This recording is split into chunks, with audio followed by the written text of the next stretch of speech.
Hey, everybody, what's going on? What's hot? What's hip? What's happening? What is shaking on your Friday night? Oh, there she is. There's Stella saying hi, hi, hi, hi. Hey to everybody in that Discord, all the wonderful henchmen. Here's the point. Here's the wink that you were promised. As a matter of fact, I'll go further than that. There you go. You're getting the point. The PR shot point.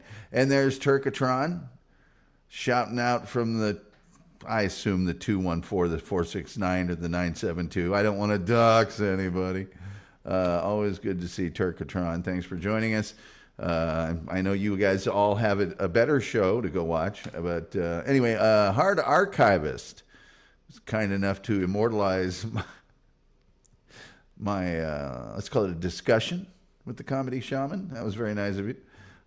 Jay is, of course, shouting out from the 212. Turkatron says, we have time for you. Well, thank you. I appreciate that. Tonight I'm going to tell you about wiping.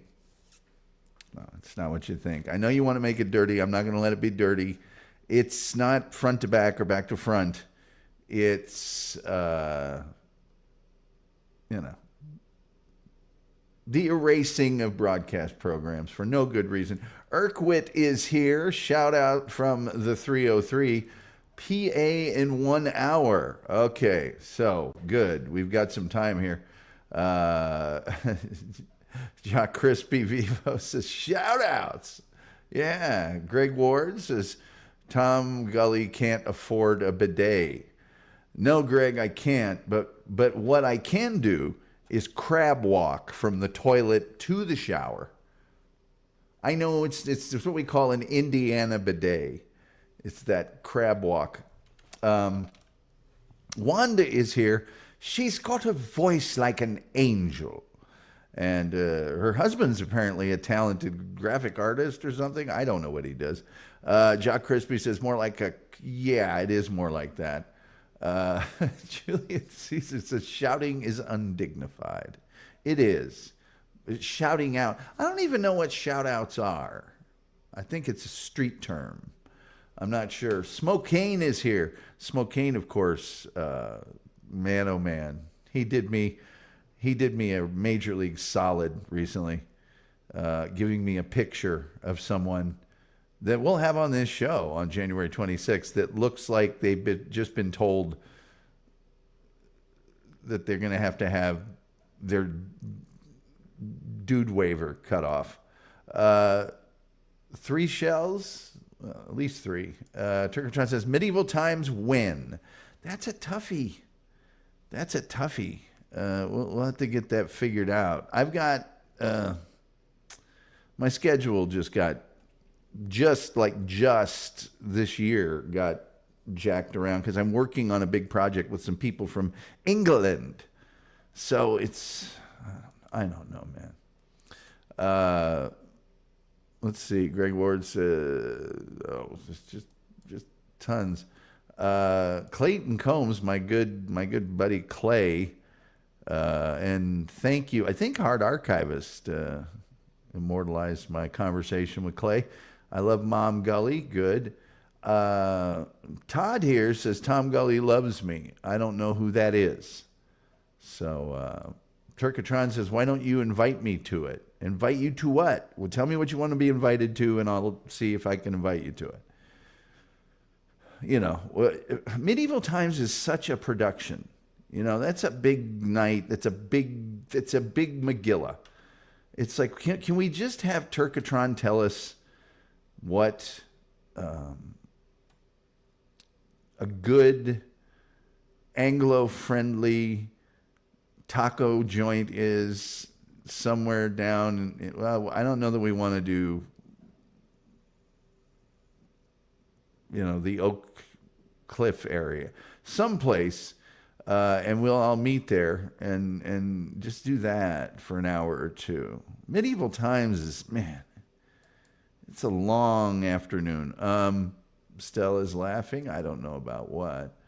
I imagine I know who this is, but I just don't know by this name. And Yeah, I don't know what's going on there. I probably should, but I don't. It's another one of those jokes.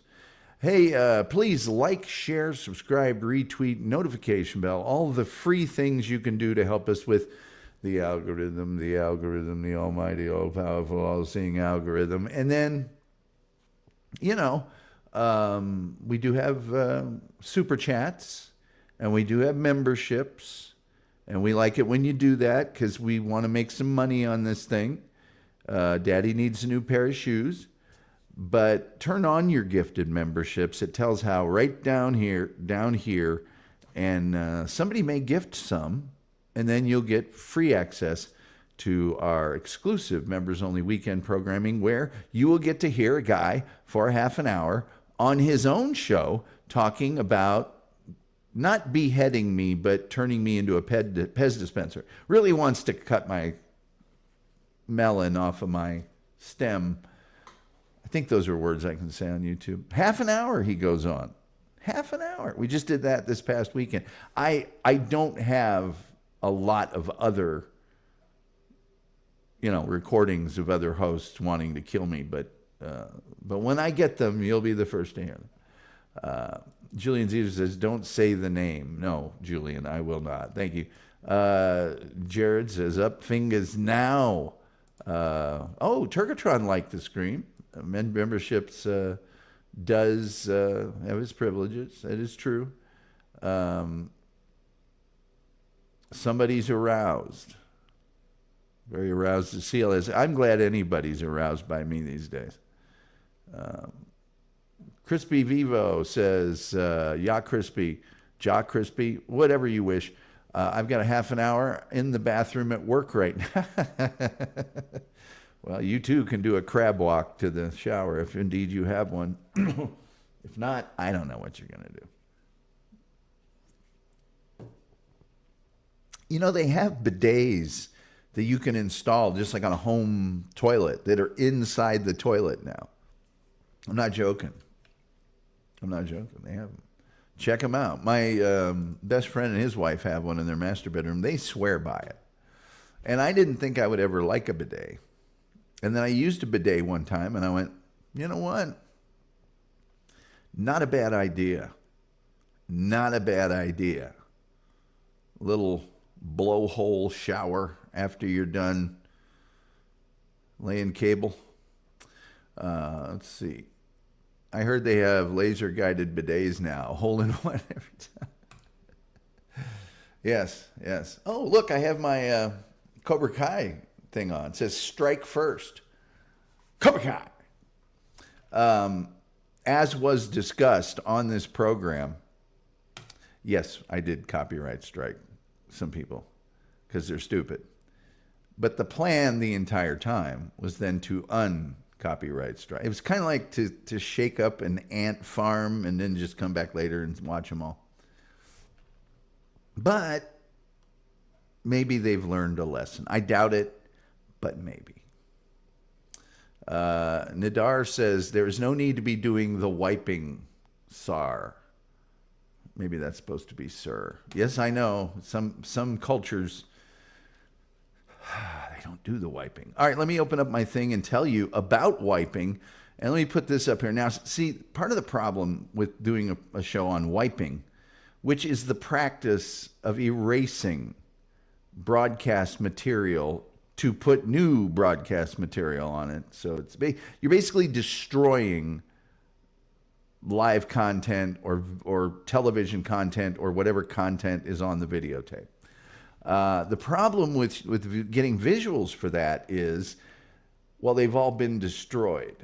Now, I'm just going to give you a quick example here. And I think that this is a good one. I'll leave it up here. Maybe I'll take it down. But the thing that you see before you is from the moon landing. Is that a PDF? Better be. Yes, it is.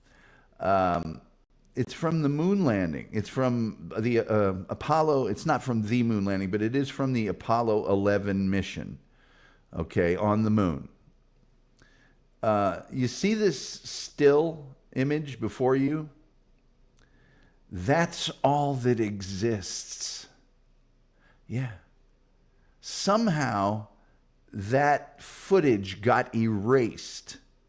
So our Apollo 11 trip to the moon, that image right there, which was clearly taken on some super crappy whatever monitor, someone took a picture of it. That is all that remains. Period. End of sentence. That's it. And that's the thing I'm going to start telling you about here. All right? Is all of the stuff that's just been lost, to history. What in the name of poo-poo?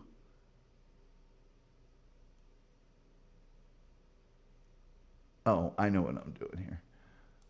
I'm sorry, folks. I was opening up my thing, and I opened up the wrong thing.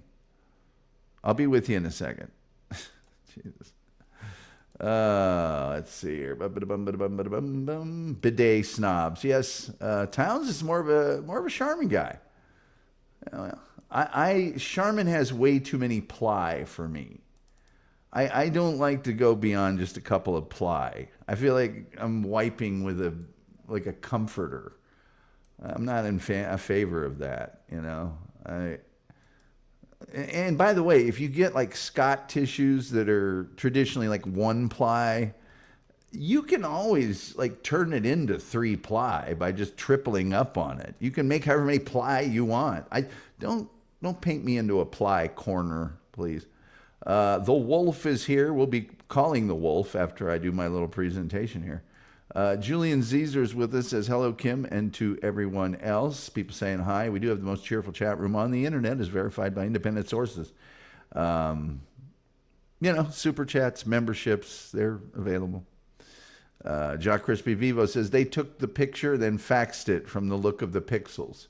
Well, if you look at the actual outside of the frame there, it's not bad.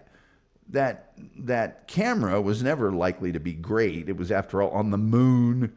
But also those scan lines are probably because, well, never mind. I won't get into that. Plague Dr. Zach. I find wiping difficult with my flappy arms. Well, maybe buy a stick or something. I don't know what to tell you.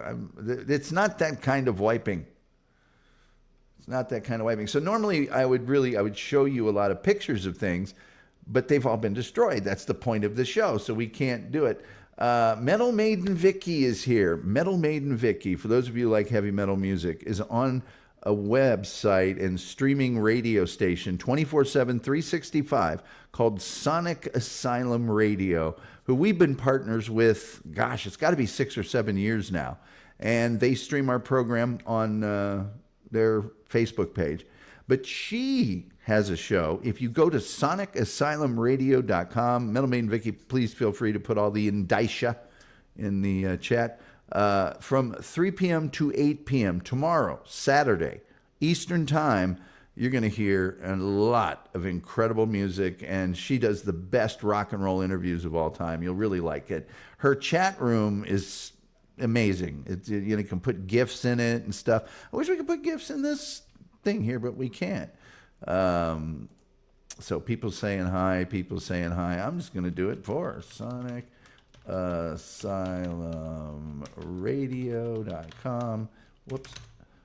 3 p.m. to 8 p.m. EST Saturday. And by the way, all the rest of the week, they're streaming great independent and other kinds of heavy metal music all the time. So if you're into metal, you're going to love it. And if you're not into metal, it's going to change your idea of what metal is. So please listen to that. Oh, Chris is here, who I accidentally banned from this page the other day.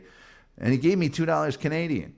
And that's got to be worth $2.15 American or $1.85. I don't know if they are more or we are more now, but anyway. Yeah.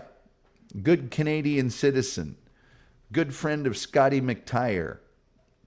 The Wolf says, I was listening to their radio a little earlier today, and there's the information on Sonic Asylum Radio. Oh, it's $1.45 or some crap. I'm sorry. Canada's 2-1. Wow. So anyway, wiping. Okay, here's what wiping really is. Right? It's the practice that the major broadcast networks engaged in for a long time, up to the late 1970s, and in some cases into the 80s. And I know that doesn't sound, you're like, oh, that's who cares. Yeah, that's like 30 years of television gone, just gone. Especially daytime shows like soap operas and game shows.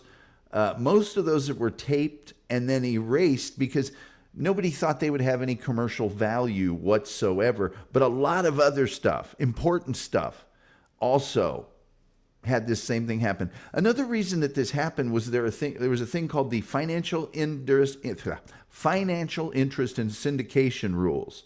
And what that was geared to do, the FCC thought that the networks were going to take over all local broadcasting. They thought the networks would have such good stuff that they would just show network stuff on your local station, so you'd never see any local programming. So the FCC, for a period of time, made it against the rules to take like an episode of the Rockford Files after the Rockford Files was off the air and show it on local television. So the network said, well, if we're never going to show these again, we're just going to erase the tapes. The real reason that they wanted the tapes erased was that videotape was a little bit expensive, not totally expensive, but you know how bean counters are. They went, well, we can just erase over these other shows. If we're never going to show them again, we'll just erase them. Well, why would you erase them if you're just going to put another show on that then you would erase anyway? I mean, this makes no sense. So, video cassette recorders, they kind of came out in the early 70s, but nobody really had them until the early to mid 80s. And it's kind of unlikely that there are people with lost episodes of certain things due to that timing. But it does occasionally happen because, as I'll tell you in a minute, some of the networks kept wiping until the early 80s. Home audio recordings, though, were actually pretty common all during this period of time. They had tape recorders of stuff. So there are audio recordings. People would record just the audio of a TV show and listen to it back later. And here's why they did that, kids. If you had a favorite show, say one of your favorite shows was Bonanza, you watched, or Gunsmoke, you watched that episode. They did 34 episodes of that show every season. They would repeat some of them in the summer, but there's only 12 weeks of the summer. If you missed it, you missed it. It was never going to be replayed again. So a lot of people just recorded the audio and they could listen it back like radio. That stuff does exist. Now, one example of an early home video recording being the only, and I'm going to tell you about a bunch of these, being the only surviving footage of an event. John Lennon in 1974, you know, the Beatles guy, he went into the announcer's booth during Monday Night Football. ABC erased it. Yeah. But a private collector saved it. And otherwise, that would not exist. There was a football league, the Wolf will remember it, called the World Football League, that tried to compete with the NFL, and they bought most of the NFL's big stars. There's not one single remaining copy of that. Not one. And due to the explosion of cable television in the mid-'80s, that's when all these stations and network are going, we need material. Hey, why don't we show some old episodes of doesn't exist anymore. Gone. The Game Show Network, hey man, all of that stuff up through the mid to late 70s, gone. gone. All the big stars, movie stars, politicians, whatever, on all the talk shows, gone. You guys probably don't remember this. You might have seen ads for it. The Ed Sullivan Show was a variety show. And I mean, that's when the Beatles debuted in the United States. That's when Elvis debuted in the United States. Anybody was on the Ed Sullivan Show. Well, the debut broadcast of that show, gone forever. And notable because that was the very first television appearance of Dean Martin and Jerry Lewis. So we covered the Dumont Network when we did an entire show about the Dumont Network, okay? So I don't even have to talk about that. Go back and watch that one because very little of that is left. Let's get through some of your comments here until I go into a list of stuff that's just gone. Gone, gone, gone. You're welcome, Metal Maiden Vicky. The Canadian peso. I like the loonie? The loonie, the coin with the coin inside of it, that when it got real cold, it would pop out. Jared says, my dad would wipe with my VCR tapes. It made me really upset. Well, here, I'll just go ahead and show this. One guy that didn't wipe, and we'll be talking to him shortly, is the Wolf. He maintains all forms of media, and he probably has tens of thousands of shows on VHS, excuse me. He's got everything, and he's got all the equipment it played on too. The Wolf himself, right here, says, maybe surprising to many metal, I have Scorpions' first album. Wolf, the man who turned me on to Billy Cobham. Ya Crispy Vivo says, this is why the huge media corpos are hiring Indians nowadays. Well, that is one of the reasons. It must cut costs at all corners. We need over 25 upfingers tonight. We really do. What we need is a bunch of subscribers. What we'd really like is some do-re-mi. Say, that's what we'd really like to get. But if we get over 1,000 subscribers, I can start getting some ad revenue in here. But yeah, we need a little, you know what I'm saying, with the wampum. But yeah, if you don't, like Bob Levy says, if you don't have money, don't give it to me. That's not what we want. We want, your discretionary income. We want all you wealthy millionaires and audience. Ape Real says the Samson option of media. By the way, that's a great photo. Nice Wolf. I love Scorpions. That first album was mad. It goes very good. I don't like Scorpions. Let's see here. Metal. I read the backstory you posted. Pretty cool. Stepdad says it is impossible for Lennon to fully wipe. Okay, the other night I'm on this Discord, and somebody, if you guys have ever seen the naked from behind photos of John and Yoko, which was on an album cover or something, I say this with all respect. John Lennon has, his butt crack goes up to the middle of his spine. I wish I had it here. I might try to find it later, or maybe on a members only show. But I swear to you, it really does. It is the world's longest measured butt crack. The backstory, Herschel Walker, there are a few films from it, but hardly any. I don't know what's going on here. The old days. Yeah, we talk a lot about the old days. Metal, wasn't you talking about doing radio in New York? Yes, she did. Okay, you guys are having a side conversation. I can't slow down the train for that. I'm gonna just tell you some of these shows you won't remember and you won't care about. But think of today. If any of the shows that you watch and love were suddenly just gone, not gone from you can't easily access them, but I mean gone forever. Never are you going to see them again. Doom says, let me tell you about the curse. Well, what is that? I don't know what it is. I'm sure it means something to you. The Wolf says, metal, you were talking about how you got streaming. Okay. I'm going to just back out of your guys' conversation that you're having. There was a show called Baffle. It was a game show.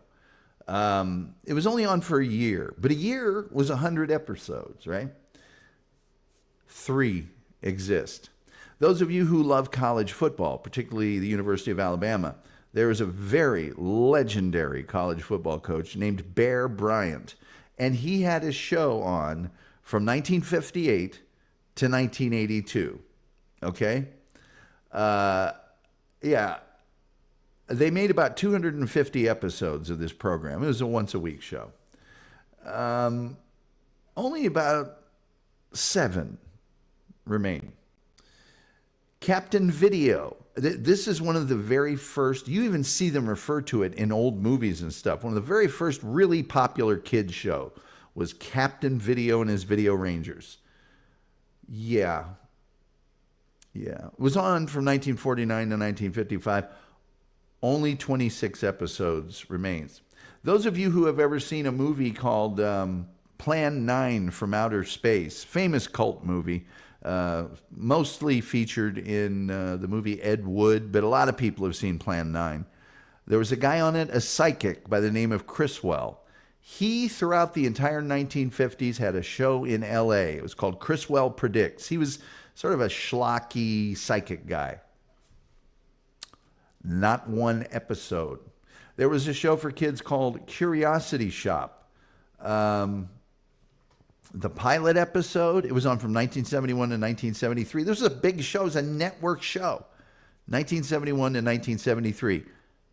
The pilot episode, the series finale, that's it. Nothing. 150 episodes gone. Now, this one will be of interest to some people. Have you ever heard of a little program called Doctor Who?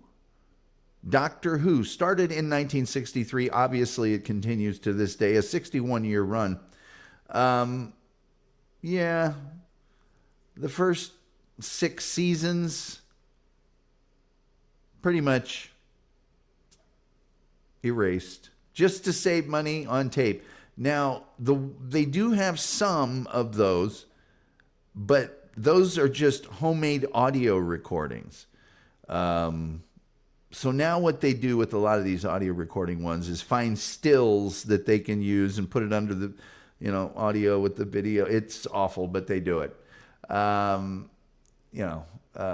Every episode from 1969 onwards has been properly archived, however. But that first 7 season, no. This is going to blow your mind here just a little bit.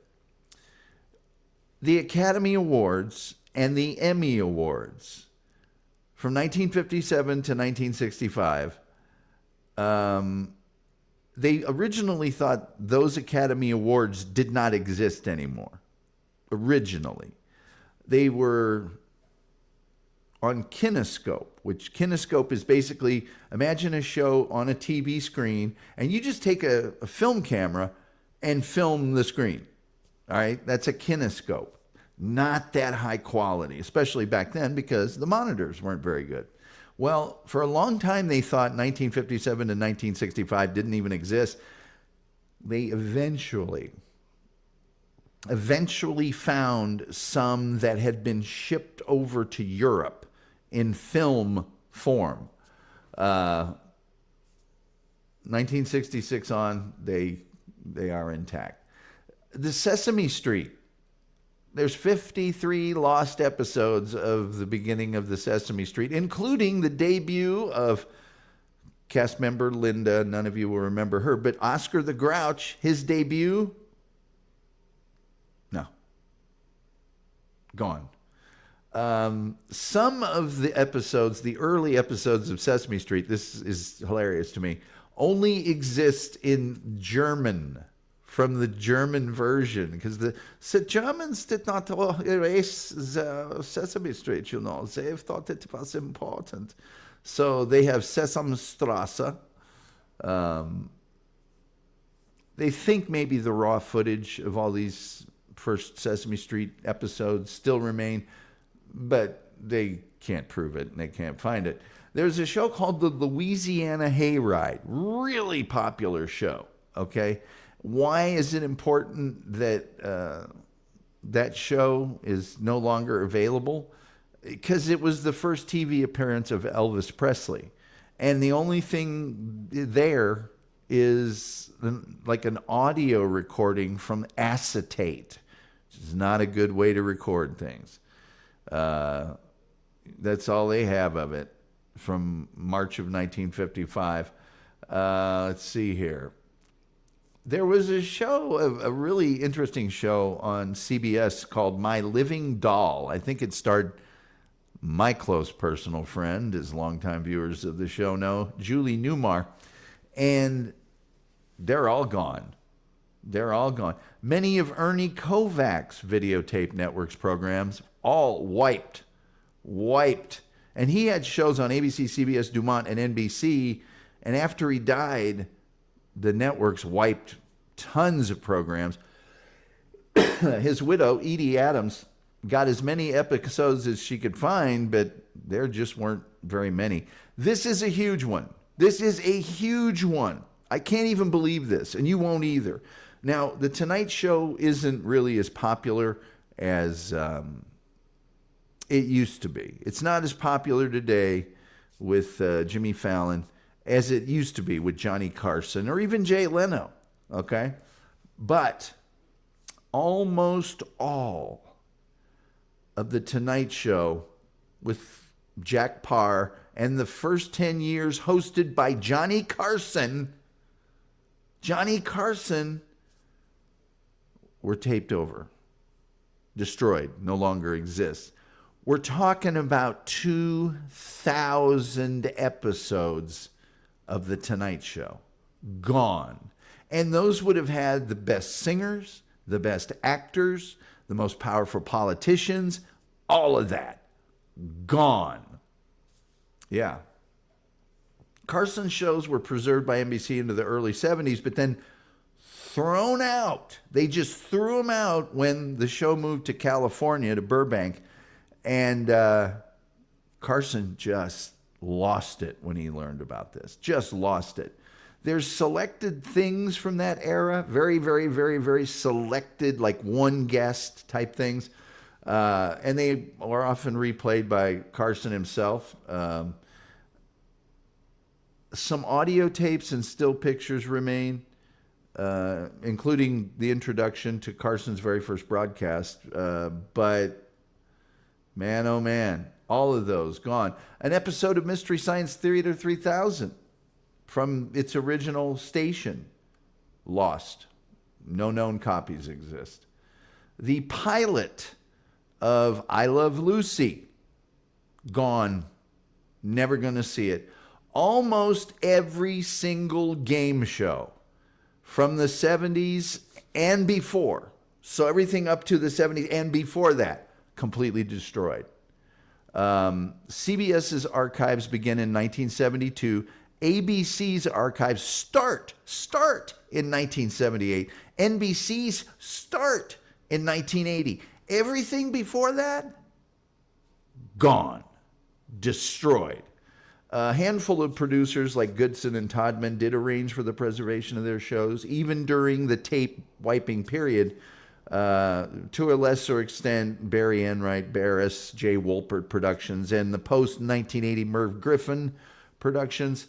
But, you know, for years, these shows dominated the USA Network's game show block, and the game show network lineup now makes up a big portion of Buzzer's lineup. But You Bet Your Life from the 1950s, as well as The Gong Show from the 1970s, were saved from destruction only because NBC gave host Groucho Marco and Chuck Barris, respectively, the recordings they were going to throw away.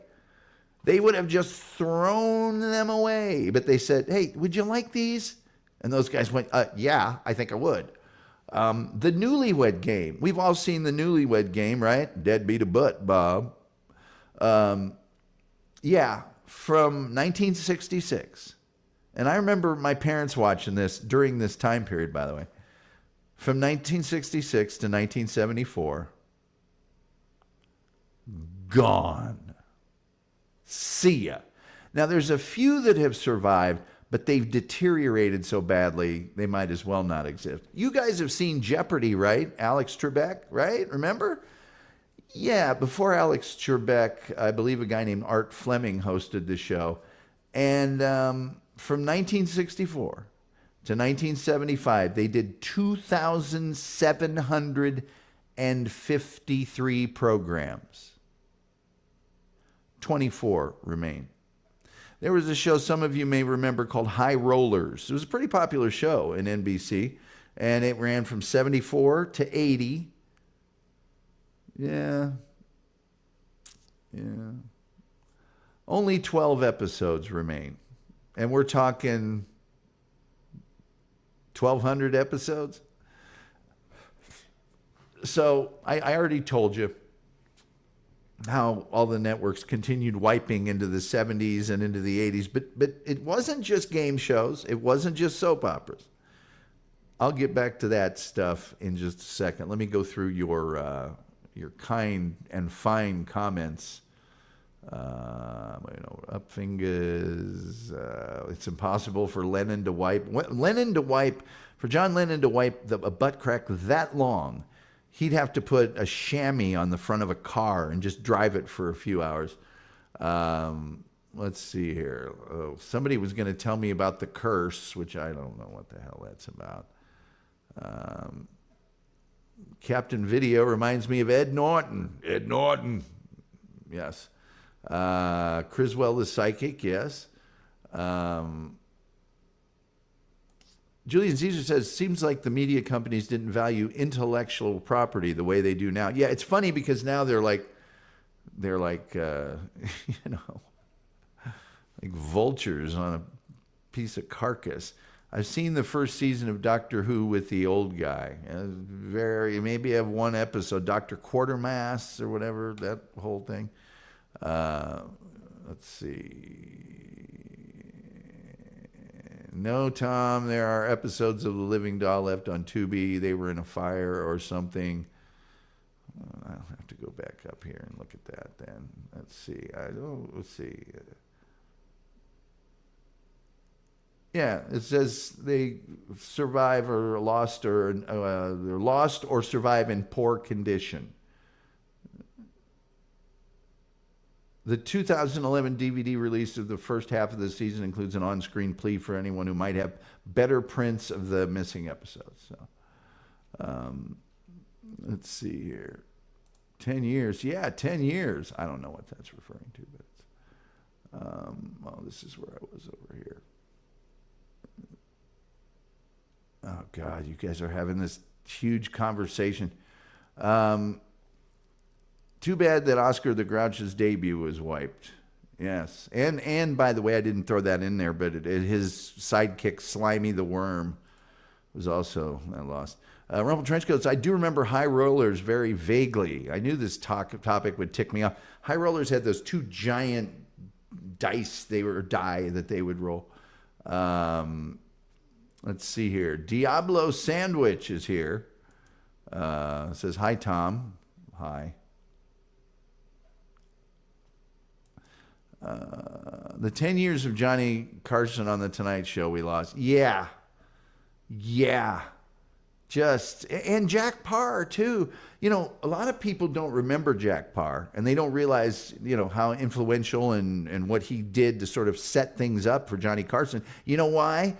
Because none of them exist. If they did, we'd be able to see that. Jack Parr was kind of a little more intellectual.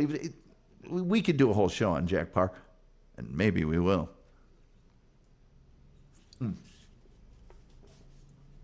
Sorry, kids. I am really thirsty. Cobra Kai.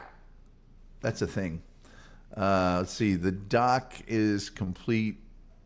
The doc, I don't know. Wolf, you're just confusing the crap out of people tonight. I don't know what it is.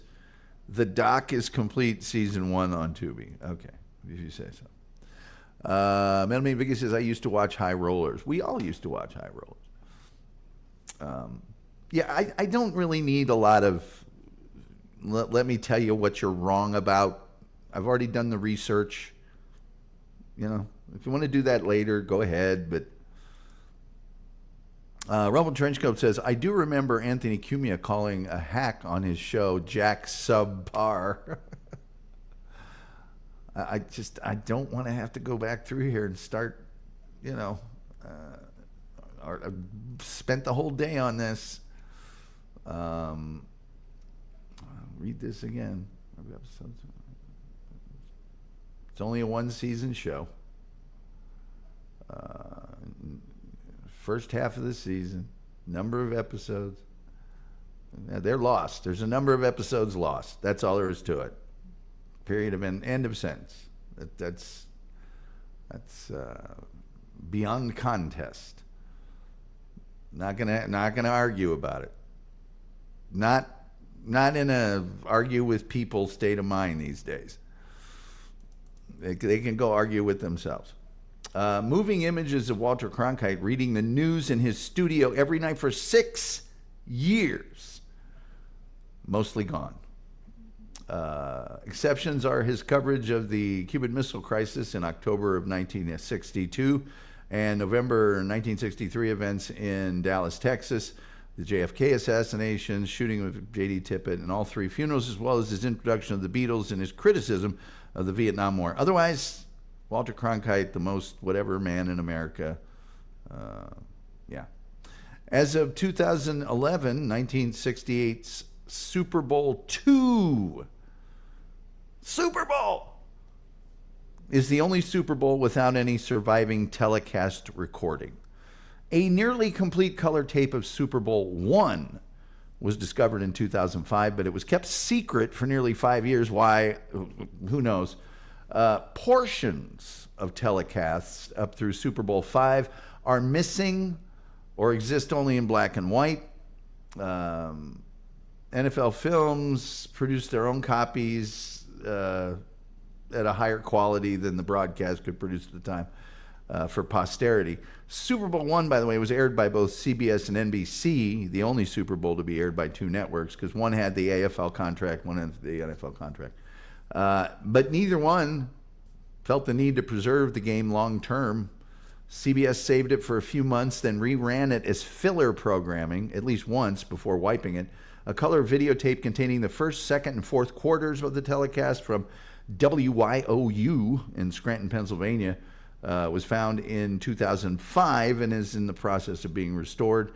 On January 15, 2016, the NFL Network re-aired the first Super Bowl, featuring audio from the NBC radio network and most of the TV network broadcast and newly discovered NFL Films footage of the game. Super Bowl II was aired exclusively by CBS and was long believed to have been erased, but it was later found that the entire telecast fully exists and rests in the vaults of NFL Films. Though the NBC telecast of Super Bowl III exists entirely in color, only half of the CBS broadcast of Super Bowl IV broadcast does. I mean, I could go through all of these piecemeal recordings they have of the Super Bowl. It would just, it would just be that way.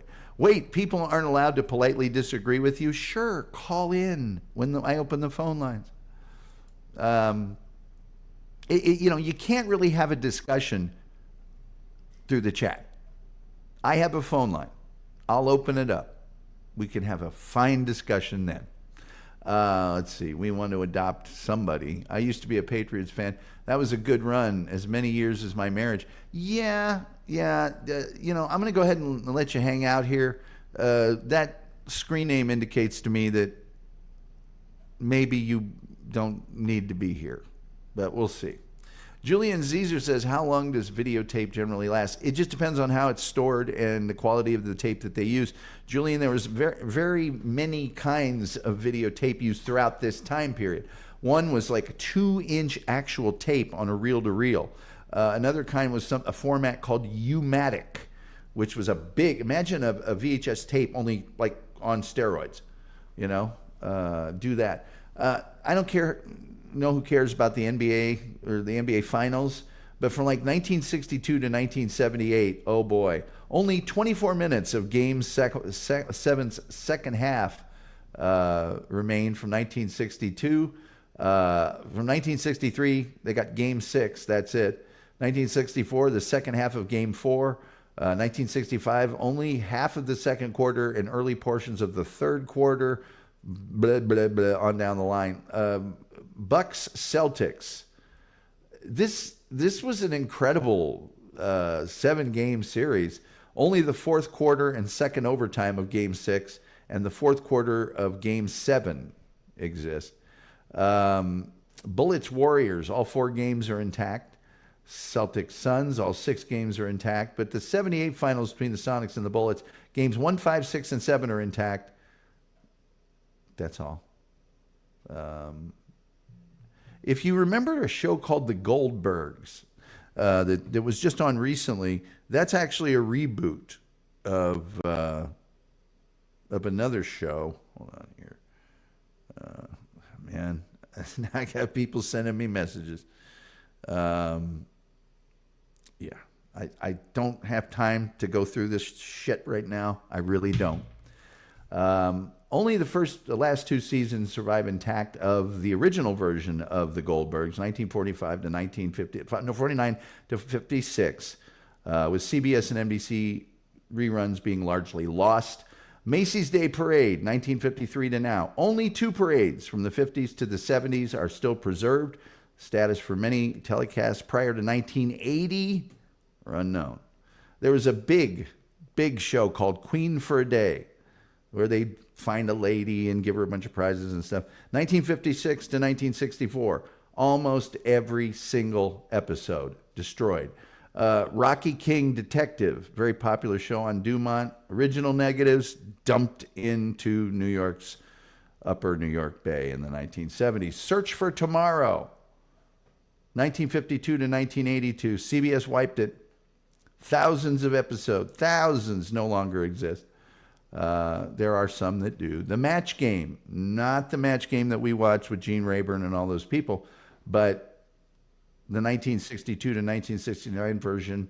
Out of the 1,752 episodes, 11 survive. And we mentioned The Tonight Show. So, wiping. Bad. I could literally talk about this for like 3 hours with all the shows that just we're not totally destroyed, but we're substantially destroyed. And, you know, it's just they're never getting them back. I tried to just skate over the best ones, you know, the ones that you might know if you're not a TV nerd like me or Ed Robertson. Doc is saying hello to some folks. I don't know whether that's Dupa. I don't know what the hell happened with the names yesterday. Doctors, hi.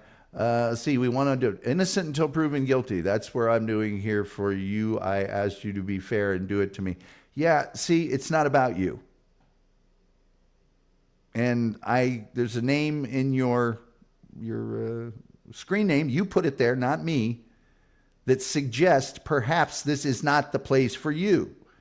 If you can't comprehend that, it's double not the place for you. Okay? I said I'll let you hang around. I don't know what you want, you know? This is my show, right? You do realize that. Is that not apparent to you? Nothing that happens here will be because you want it. If you don't like that, bye-bye. Let's see. It was a reboot of Bonanza, if I recall correctly. I don't know what you're talking about. Melanie Vicky saying hi. Hiya, Doc. People saying hi. People saying hi. We do have the most cheerful chat room on the internet, as verified by independent sources. Let's see here. Like, share, subscribe, retweet, notification bell. All the free things that help us with the algorithm, the almighty algorithm. And then we do have super chats and memberships. Sign on up if you really want to prove that you're a good person. That'd be one way to do it. And then, you know, gifted memberships if you want. Roller Skater Texas Girl. How you enjoying the weather there, girl? Having a good time? No, not Search for Tomorrow. Yes, Search for Tomorrow. It was on before Somerset. Dang it. The wolf is here. The wolf is just constantly wanting to contrarian. He's just wanting to be a contrarian to me at all times. Been doing it for 40 years. You'd think I'd be used to it by now, but I'm not. Julian Zeta says, like modern day library at Alexandria. Kind of. People saying hi. Rumple Trenchcoat says, wiping, overrated. So aggravating that so much TV history was lost just to save a few bucks. Yeah, as usual in broadcasting, the bean counters. Okay, here we go. There you go. I agree. I agree with you. I'm glad we came to a consensus on that. Goodbye. Roller Skater Texas Girl. Tom. These people that think I am obligated under any circumstances to beg them to be part of this or to, have them around. Well, I'm a viewer. So, of course, not all viewers are the same. Okay? So, see ya. Wouldn't want to be ya.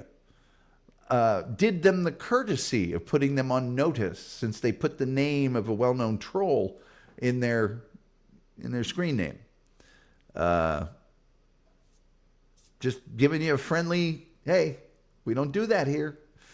And they couldn't handle it. The easily butthurt people, I'm telling you. It ain't going to be the way it is in your little radio slap fight commercial community. Sorry. Rollers. People saying hi. Melanie and Vicky said, I've been trying to find the soap opera Edge of Night, but only seem to find little clips on YouTube. That one continued for a long time, but I remember the old ones. And man, I'm telling you, and that I think was a CBS. If you're looking for something, I think CBS was the one that went until, I'd have to open up my document again. But yeah, they all went into the 70s. One of them, and I might have been CBS, went till 1980, wiping all of their soap operas. Melanie Viggies, I used to watch it sometime with my grandma. I think everybody has that. That's our age, kind of an older, or even younger people when soap operas were still kind of a thing on broadcast television. They have that, this is when I used to watch them. My grandmother used to call them her stories. I'm watching my stories. And I used to watch in the late 90s into the 2000s, I would watch those with her and kind of got into, Young and the Restless, Edge of Night, all that stuff. And my mom, when I was a real young kid, when I watched Dark Sound, that was her time, because she had 6 kids, to fold the laundry and do all that other stuff. So Diablo Sandwich says, seems like TV could use a bidet instead of wiping. I don't know what that means, but you might be right. Her story. Yeah, my stories. Julie Zia says, some pirate sites on the internet, I'm thinking of ebook sites, justify themselves by saying they're archiving books and information so they won't be lost for the future. Roller Skater Texas Girl said, I hated soap operas, but they were nostalgic. That's it. They are kind of nostalgic. Yes, you said it, and I posted it. They're stories. I like my stories. And by the way, I like game shows, says Roller Skater Texas Girl, and they were pretty much the same shows. Game shows were a lot more formal back in the day. They all wore suits and stuff like that. At the same time, yes, it was nearly, at the same time. Yeah, the game shows were very Thai and all of that nonsense. Let's see. Let me see here. I'm just going to look something up, and then we might make a phone call. Let's see here.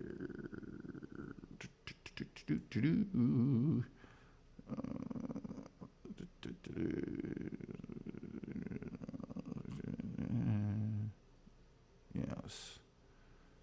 I'm just looking up something because I have to now.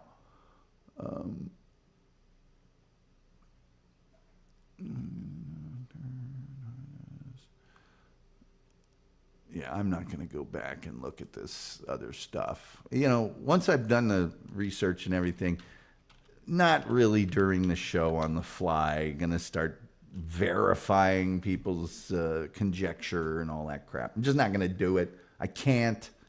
We're doing a show, live. Can't really do that right now. It's kind of how the broadcasting business works. Let me see here.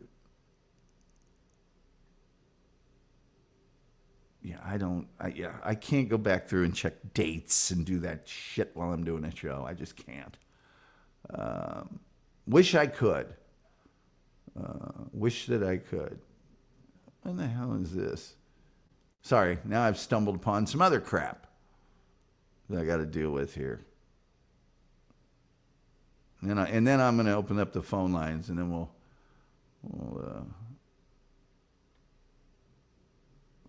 what the hell?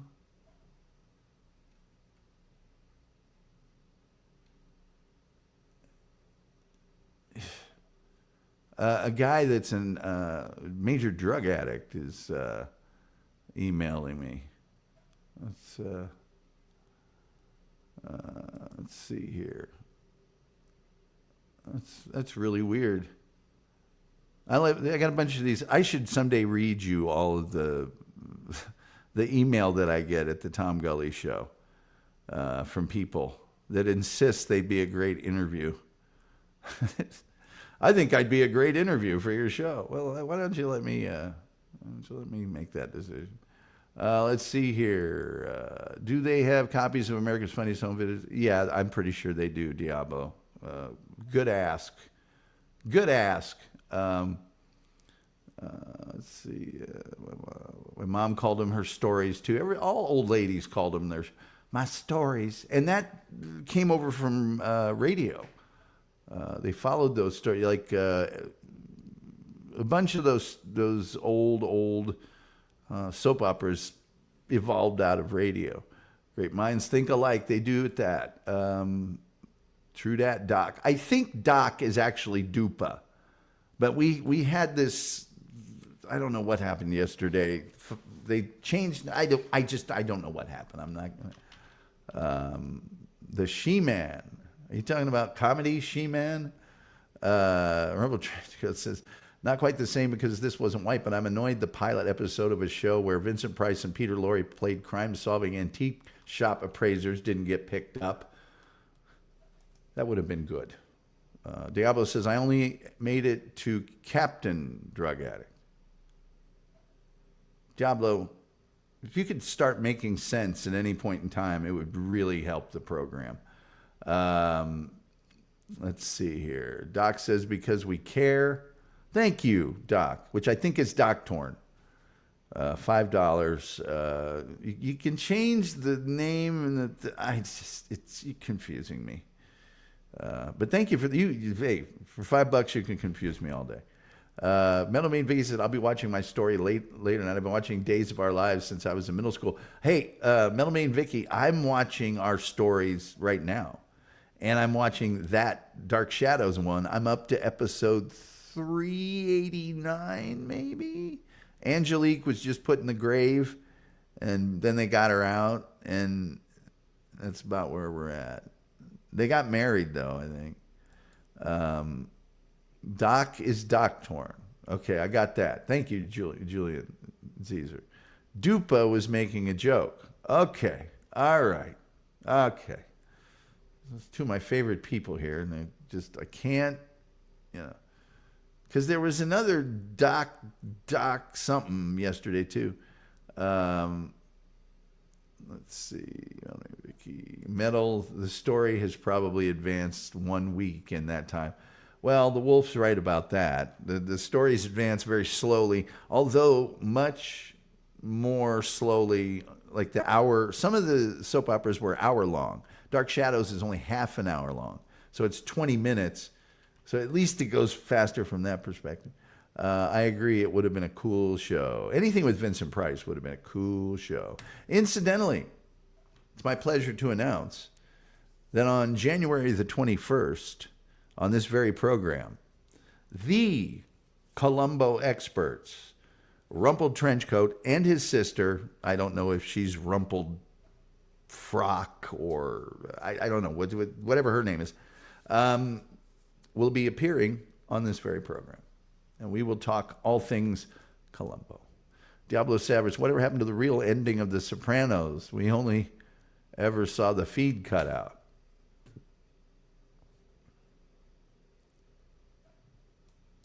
I'm just giving you all time to recover from the laughter. Woohoo, Rumpled. I never did anything to you except come in here and try to make it about me. Hello, Tom in chat. There she is. There she is. There's everybody's favorite Dupa. Thank you for joining us, Dupa. It's always good to see you. Doc says it's Vincent Price. That guarantees it's going to be good. It really does. Why doesn't Dr. Phibes show on TV anymore? I love Dr. Phibes, the first one and the second one. Except my only objection to Dr. Phibes is a couple too many hot chicks got killed in the Dr. Phibes. Let's see. Doc, are you the same as Doctor? Are we going to start that again? Because I just about got it figured out. I'm kidding. Yeah, Doc is Doc Torn. Thanks, Doc Torn. You ruined everybody's weekend. I'm kidding. You can actually see that pilot episode. It was darn good for the. I hate how StreamYard, if you click someone's comment, then it updates the page, and you've clicked 5 down. They doubled their subscription rate for that, by the way. Still haven't got it figured out. All right, you guys all got your identities straightened out here. We're going to talk to the wolf for a while. I don't have all day, though, because I got to get out of here. I got half a day.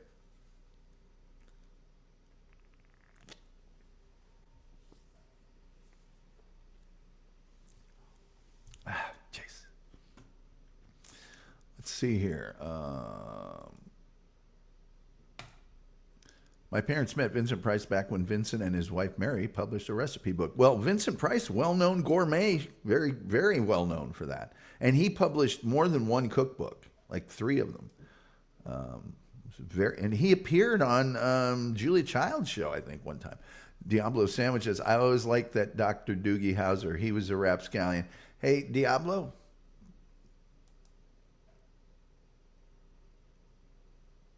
We're going somewhere, and you may not be going with us. Roller skater Texas girl said, ever heard of John Todd Collins? He says he's the inspiration for Dark Shadows. I have never heard of him. I don't know that Metal Maiden Vicky would know of him, but I mean, other than the name Collins, I can't see what. The Wolf says, that's awesome, Natal. It's a beautiful book, and they both signed it. That's cool. Do you know what Vincent Price said that scared him more than anything in the world? Because obviously, big horror movie icon. And they asked him what scares him. And his answer was the on-ramp on a freeway, he said, is the most terrifying. Let's see here. Okay, Dupa is unlocking a mystery for us here. I was people saying hi as a joke. Then Doc Torn changed to people saying, and I thought he was kidding around with me, so I came in as Doc Torn. Sorry, I'll just be Dupa from now on. Dupa, you can be anything you want. You really can. I don't object to all the name changing. Just be aware of the fact I will be confused by it. That's all. It's me. It's not you. Believe you me. It really is. The Wolf says, I remember seeing Vincent decked out for cooking. Yeah, he was famously a gourmet, whatever. Roller skater Texas girl. By the way, how you liking the weather? I was thinking about getting over there to that place, if I could find out where that thing and that place were, because I don't remember now. But I think the roads are going to be too sketchy this weekend. Maybe next weekend, though. He used to talk Illuminati stuff and says, they're all witches. They're all witches. There is a witch here in Collinswood. Doc says, now see, there's a guy like me supposed to compete with a handsome guy like Wolf. Yes, it's impossible. I'll be Dupa too. Diablo, look, you're like the other guy. I've seen you around. Not really crazy about you, but okay, you're here. At some point, try to be lucid, would you? Rumple Trenchcoat says he's not wrong on that ramp. He's not wrong about that on ramp. Yeah, the LSD addict emailed me on my Tom Gully show page. And one of the shows that's really butthurt right now, that's who they're championing. You guys remember someone that used to be in the chat room named Jokerfish? Yeah, one night online, Jokerfish, in a just total LSD meltdown, just beat me to death with nonstop talking. And so I chose, okay, we're done here. I'm not going to support that. Be somewhere else. And that is, of course, me being the worst tyrant in history, not wanting to deal with an LSD addict. I know. It's a weakness of mine. And so he was your biggest fan. I'll decide who my biggest fan is. But that's who we're dealing with. Roller Skater Texas Girl said he came out during the 1980s satanic panic days. I love that name. Doc, who's Doc Torn, said, I found it funny, Dupa. Oh, I'm sure you guys had quite a laugh about it. Yes. Hey, Diablo, it's been great having you here. It super has. Thank you for joining us. I just think maybe this isn't the place for you. You know what I mean? I'm really thinking that. So I might want to keep that in mind. Just really thinking perhaps,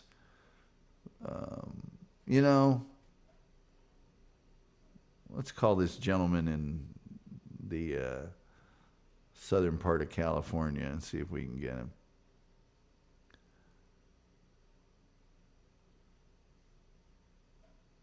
Oh, God, Dupa, come on.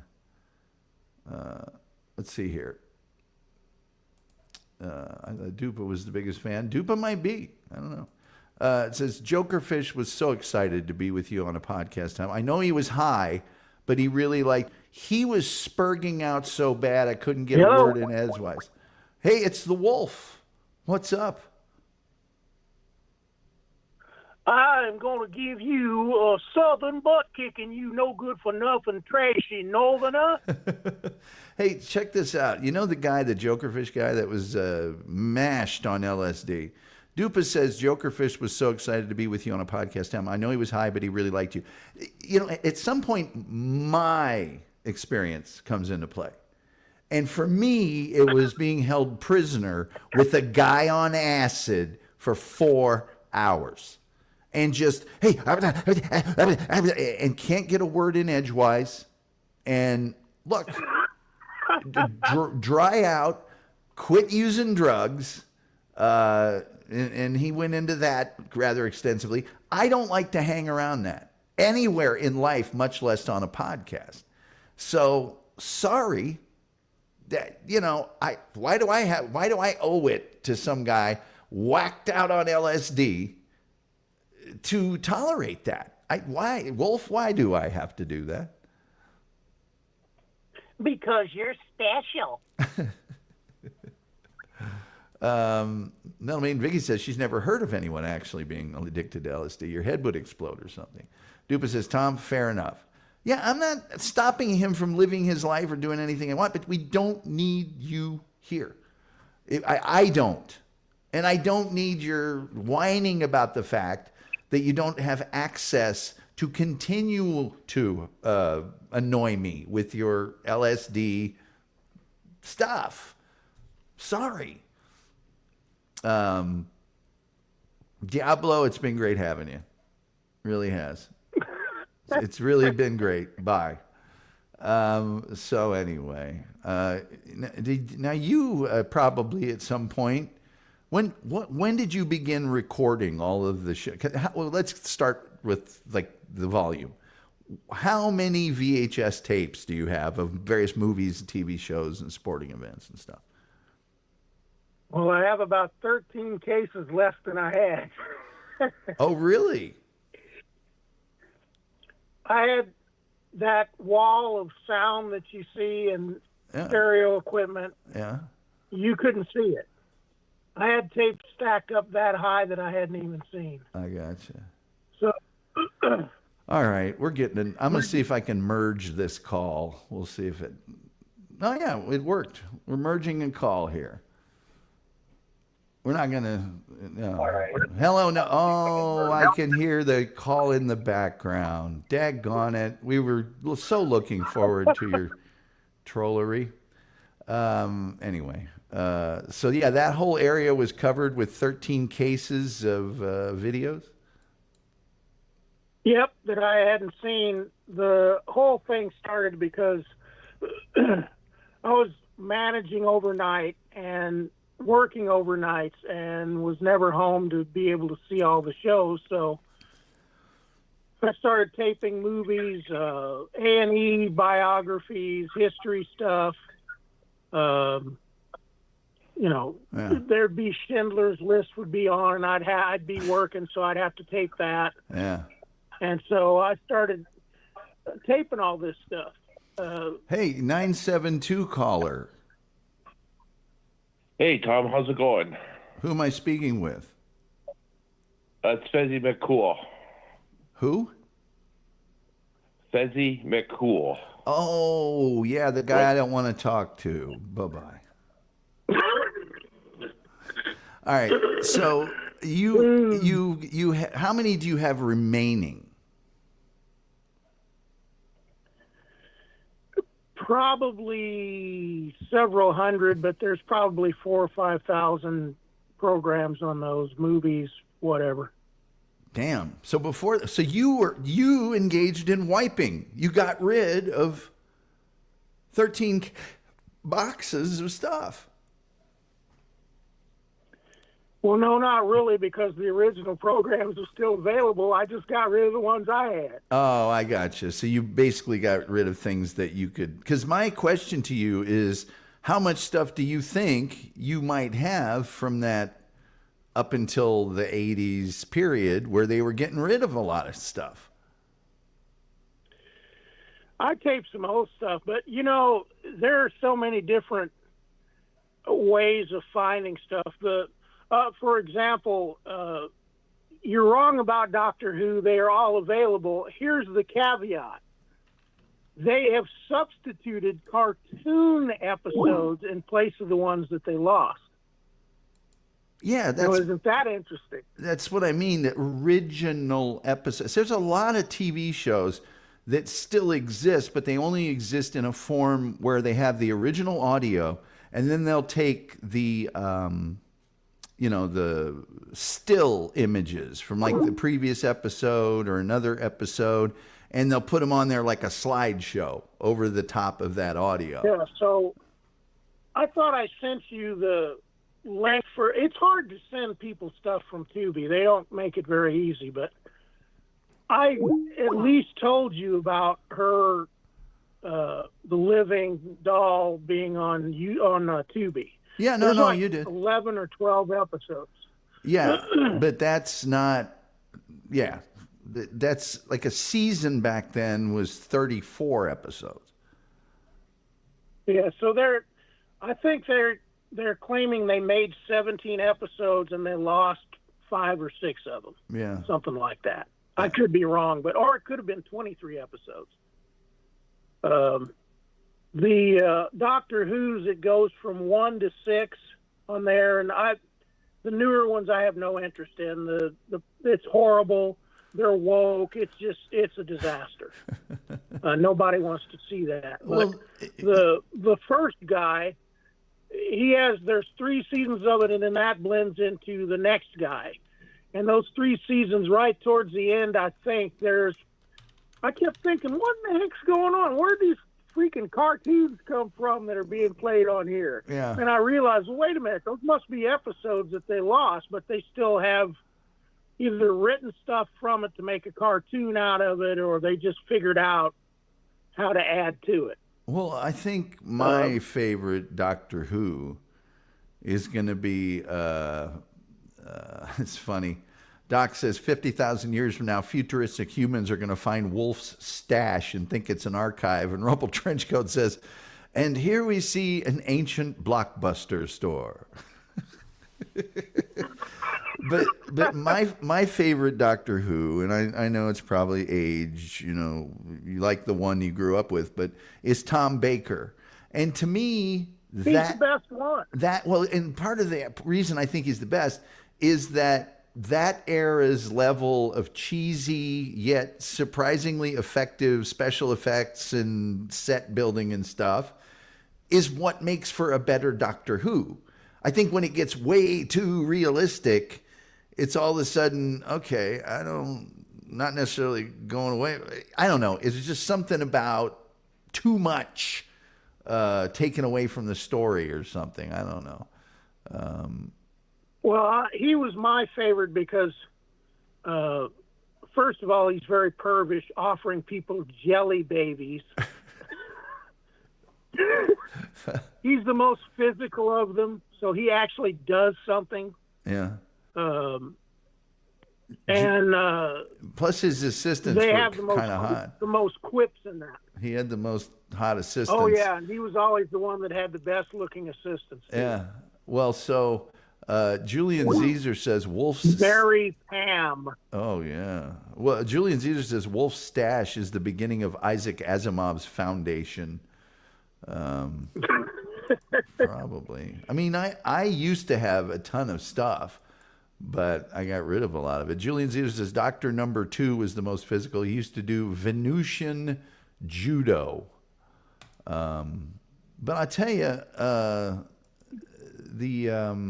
I've got, what is it? 500 different Blu-rays, DVDs, things like that. And I still do have quite a bit of VHS. It's in storage, but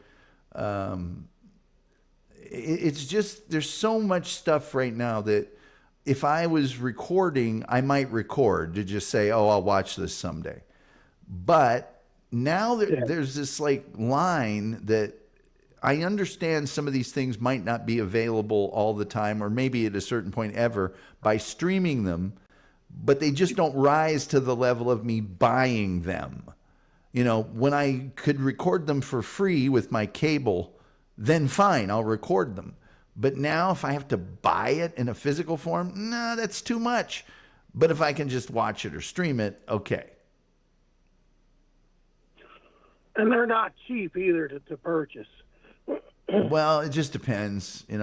I go to that barrel at Walmart or any other store. Some of the stuff that you can get really cheap is also available everywhere on the internet. So Rumpled Trenchcoat says that long scarf on Dr. Baker's Doctor Who wasn't intentional. They gave the knitter different colors to choose one, but she used them all. Tom Baker thought the error was amazing and just started wearing it.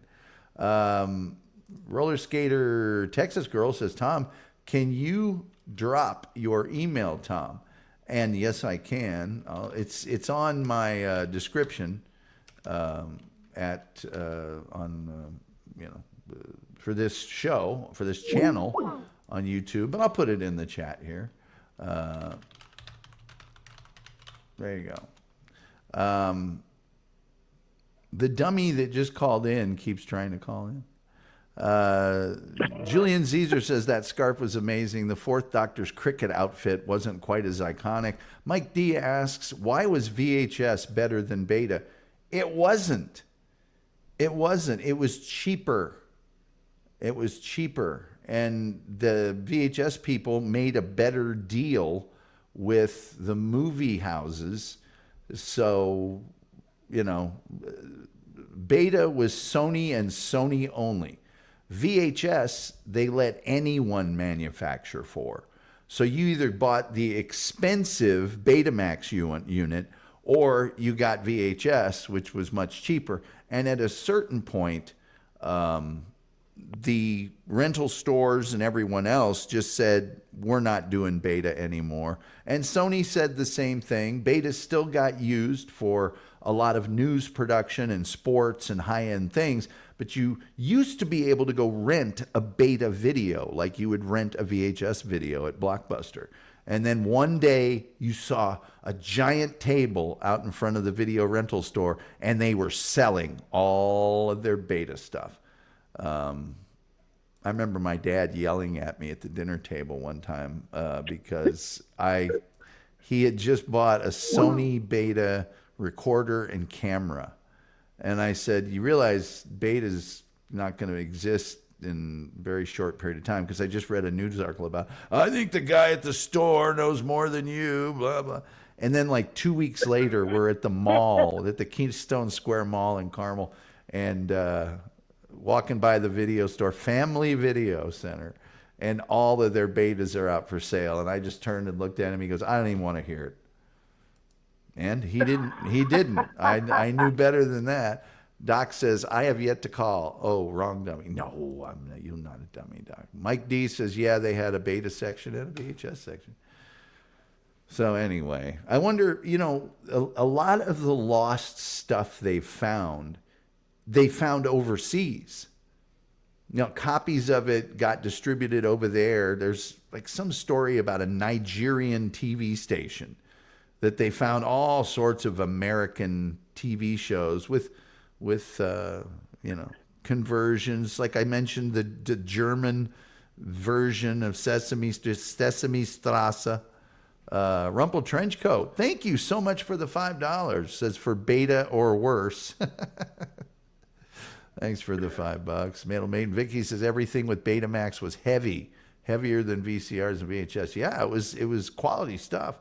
But DigiBeta was a standard for a long time in recording. Rumpled for the win.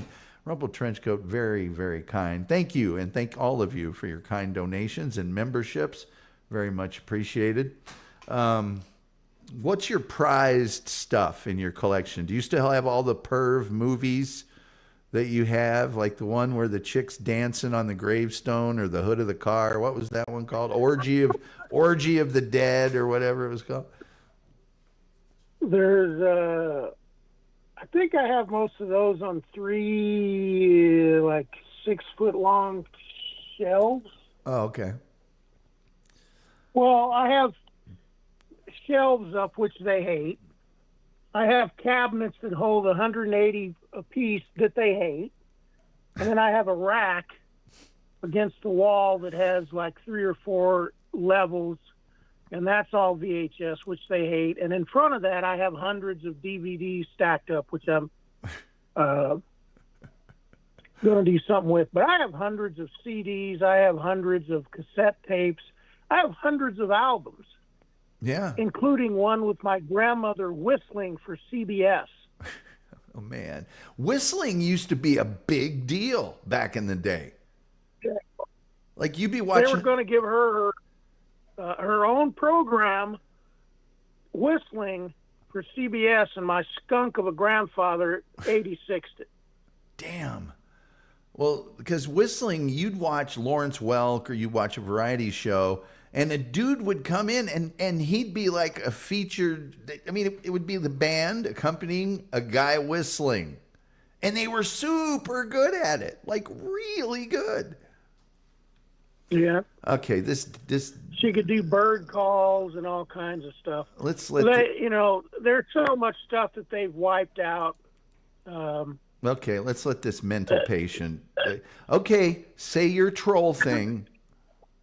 Tom Gully's a bitch. Okay, you have a good weekend. I hope you fall into a vat of acid. Bye-bye. Anyway, he called in 27 times just to do that. It's okay. I'll just block his number. It's not a big deal. It's not a big deal. And he'll call back and, have his little jollies or whatever. It's really sad. There's so many things that are gone. There's still a lot of independent stuff left, but you're right about the countries. We don't realize how popular our stuff is in Europe, and like Italy and Japan and places watch all that stuff. And most people, well, not most, but a lot of stars are more famous over there than they are here. Oh, totally. Like Telly Savalas would go over there, and it's almost like that stuff from Once Upon a Time in Hollywood, where, you know, all the stars would go over for a summer and make 4 movies and head back over to the U.S. because they were such giant stars. And Marvin Hagler, an Italian action star for the rest of, after he retired until he died. Yes, Marvin Hagler was a huge movie star over there, and nobody here knows it. But, you know, the other thing is that when television first started, a lot of the countries that saved these predominantly film versions of the shows, they didn't have any way to produce their own content per se. They had live content, but they could never produce a show like the FBI or Gunsmoke or Bonanza or anything like that. So they just had ours and our cartoons and all that stuff. They couldn't do it themselves. So they had a TV station and a transmitter, and they could do maybe a news broadcast or some things like that, but they didn't have shows. And so they got the films from us. We distributed them over there, 16 millimeter usually. And then sometimes they would even go back in and either, you know, put their language over our audio, or they would go in and do the, you know, gracias, Inspector Colombo, you know, all that stuff. So anyway, Metal Maiden Vicky says, sounded amusing. That go ahead. Metal Maiden Vicky says, was it Einstein that said the definition of insanity is doing the same thing over and over again and expecting different results? I guess so. The cut of the jib says, no, and that is an incorrect definition of insanity. The definition for insanity is having no reality with anyone else. It has nothing to do with that. That's stupidity, but it's not insanity. So it's like if you've ever been in a state hospital, people are crazy in their own little way and nobody else is like that. They're the only one in their world. And that's what insanity means. Okay. I know this because my grandmother was off the rocker. Well, after all that whistling. That had to have done it. That has to have done it. You whistle. That's why she whistled. The cut of the jib says, Tukey loves you more than a friend. Does he? Hasn't been my experience. That's fine. That's fine. I don't necessarily have You guys just stay in your own little sandbox, litter box.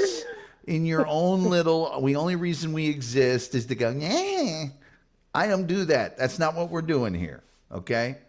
And by the way, it's been done to me before by much better, much more creative, much more entertaining people. That's all I got to say about it.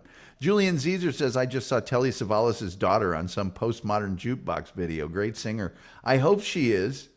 Because I remember when Jack Palance's daughter joined Believe It or Not. And I was like, that looks like Jack Palance with a wig.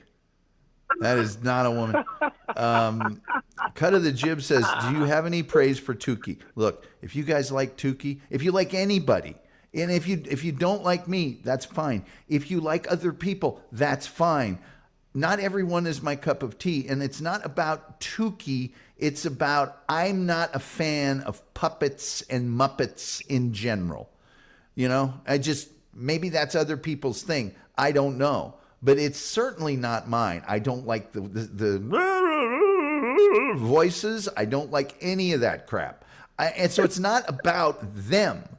You know, I don't generally like people that are avatars. It's nothing to do with them or their content or anything else. It's just a floating head or things of that nature. It's not my scene, man. If it's yours, man, jump in it, hip deep, swim around in it. I'm not saying don't do it. I'm not saying it's bad. It's not for me. Okay? I use my real name. I show my real face. I like that kind of interaction, generally. Even if a guy's name is the Wolf, I actually know who he is.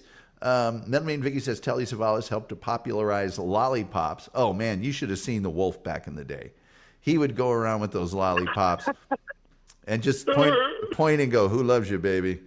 Rumpled Trenchcoat says, "I love Postmodern Jukebox." Hey, Rumpled, Postmodern Jukebox is pretty damn incredible. I like their version of Stacy's Mom. If you can ever see that one, it's really good. Do you know Postmodern Jukebox, Wolf? I have no idea what he's talking about. Okay, so Postmodern Jukebox, you could go to their YouTube page. It's a group of people. It's not even one band. It's always changing assemblage of artists that play instruments and they do vocals. And they will take a very popular song like Radiohead's Creep or Stacy's Mom by Fountains of Wayne, I think is who does that. But they take modern rock and popular songs and they play them in like a 1920s or 1930s fashion. Like All About That Bass or something like that. It's pretty cool. It really is pretty cool. I like the earlier stuff better, Rumpled, but it's all good. Metal Main Vicky says, laughter, laughter, laughter. Rumpled Trenchcoat says, yes, I love their version of Stacy's Mom. It's so good. It really is so good. I'm not familiar with them either. Yes. See, I'm surprised that doesn't come up on my channels because I have several subscriptions to old people showing old movies like Pizza Flicks and CC Cinema and YouTube channels like that. So plus I have, and I don't know if I've subscribed to Drumeo, but I watch a lot of their stuff. So sometimes that stuff comes up on your channel as if you have subscribed to it. Yeah, if yeah. You watch a whole bunch of their videos. So I'm surprised that hasn't shown up yet. Let's see here. Will everyone check out Postmodern Jukebox, and you tell them Tom sent you. Metal Main Vicky's not familiar with them. There's a lot of metal songs that they do. Metal Main Vicky, they really are. Doc Torn says, "Don't rock the jukebox. I want to hear Tom Jones. My heart ain't ready for the Rolling Stones." Doc, I want to hear George Jones, unless you're just having fun.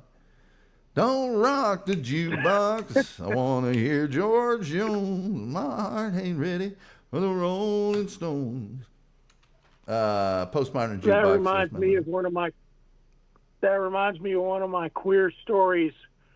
I met a guy here in Rancho Bernardo that restores jukeboxes to their original form and gets well, he was getting $10,000 for them then, but now it's got to be something like 20 or 30. 20, 25, 30 grand, yeah.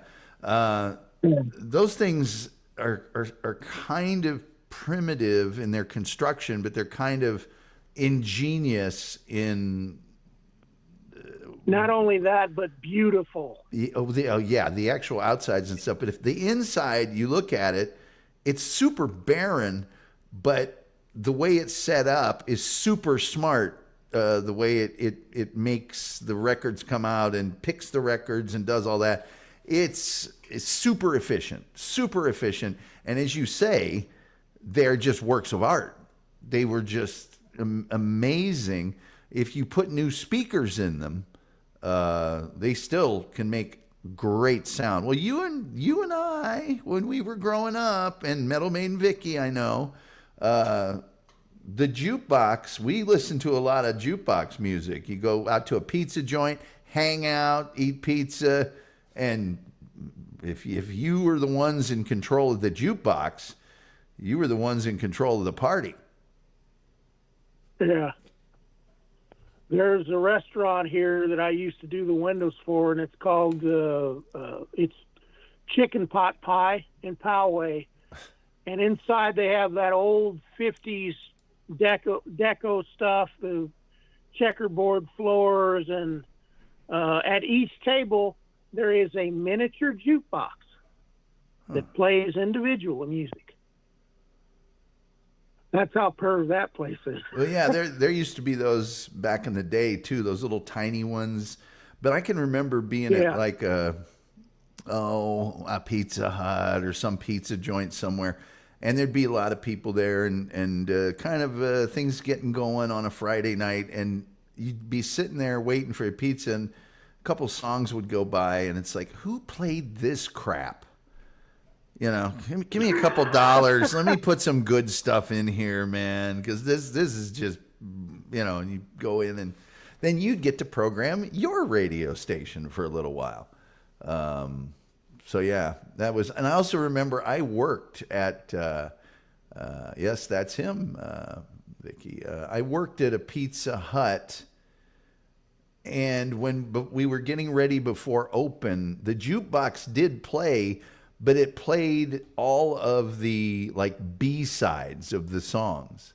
That was its default mode when people weren't putting money into it. It was like, okay, we'll give you some music, but we're going to give you the crappy other side of the song that nobody pays for.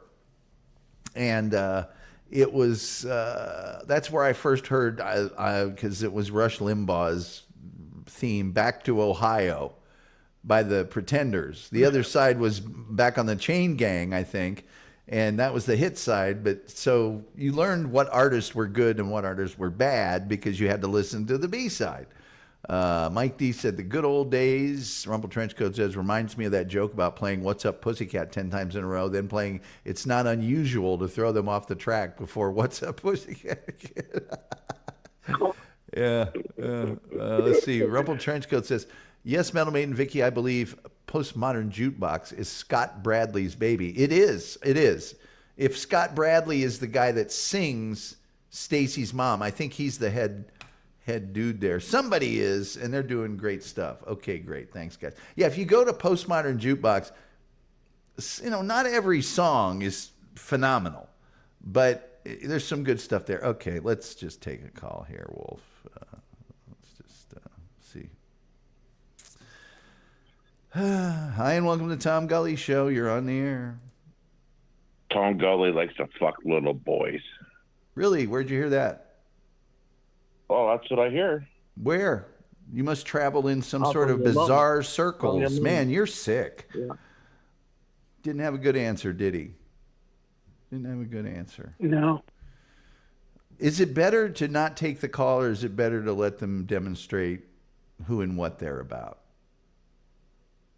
You mean what louts they are? What louts? What louts? Scott plays piano on almost all of them. Well, let me tell you that Stacy's mom piano, whew, and the guy that's playing the clarinet. I'm telling you, Stacy's mom. Even if you hate the song, you hear the Postmodern Jukebox version of it, you'll love the song. But yeah, I always, it's like, let's give them a shot. Let's see what they're about, and they got nothing. They got a I like that. big I bag like of. that name. I like the cut of his jib. That made me think of Long John Silver. I like the cut of his jib. I like the cut of your jib. It was an okay name, I guess. I like to give them a chance to call in just to show who and what they're about. Exactly. And like they're going to hurt my feelings, or I'm afraid of them just saying the most ludicrous, disgusting thing they can think of. That's just not a lot of brain power. There have been many people, and Wolf, Yeah. you probably have heard some, that have called in to this show and done a good job of trolling me, or at least staying on the phone. You know, as well as many of the people listening right now, I have talked for a long time to some people that were jerks to me because they were halfway interesting. Here's the last one we're gonna do, because it's just gonna be the same thing, and that's fine. All right, impress us again, please. Oh, Tom Gully. Dang it, it's just you again, and you just got Yeah, you're nothing. fucking right. You just got It'll a be all the time. big bag You of fuck. nothing. Fuck It's you, like you stuff a piece of sixth shit. grader would You'll say. suck a dick, It's you stuff a fucking- sixth grader would say. It's come on, man. You're just low level. You're just, I know it's permeated your whole life. I didn't make you stupid. You came to me stupid. You developed your stupidity over a long lifetime of lack of intelligence. And now you put it on display for everyone to see and hear. It's sad. What do you think about those kind of folks, Wolf? I'm waiting for him to call in and go, Tom Gully's mother wears 2 different colored socks, and then hang up. Or your sister don't study so good.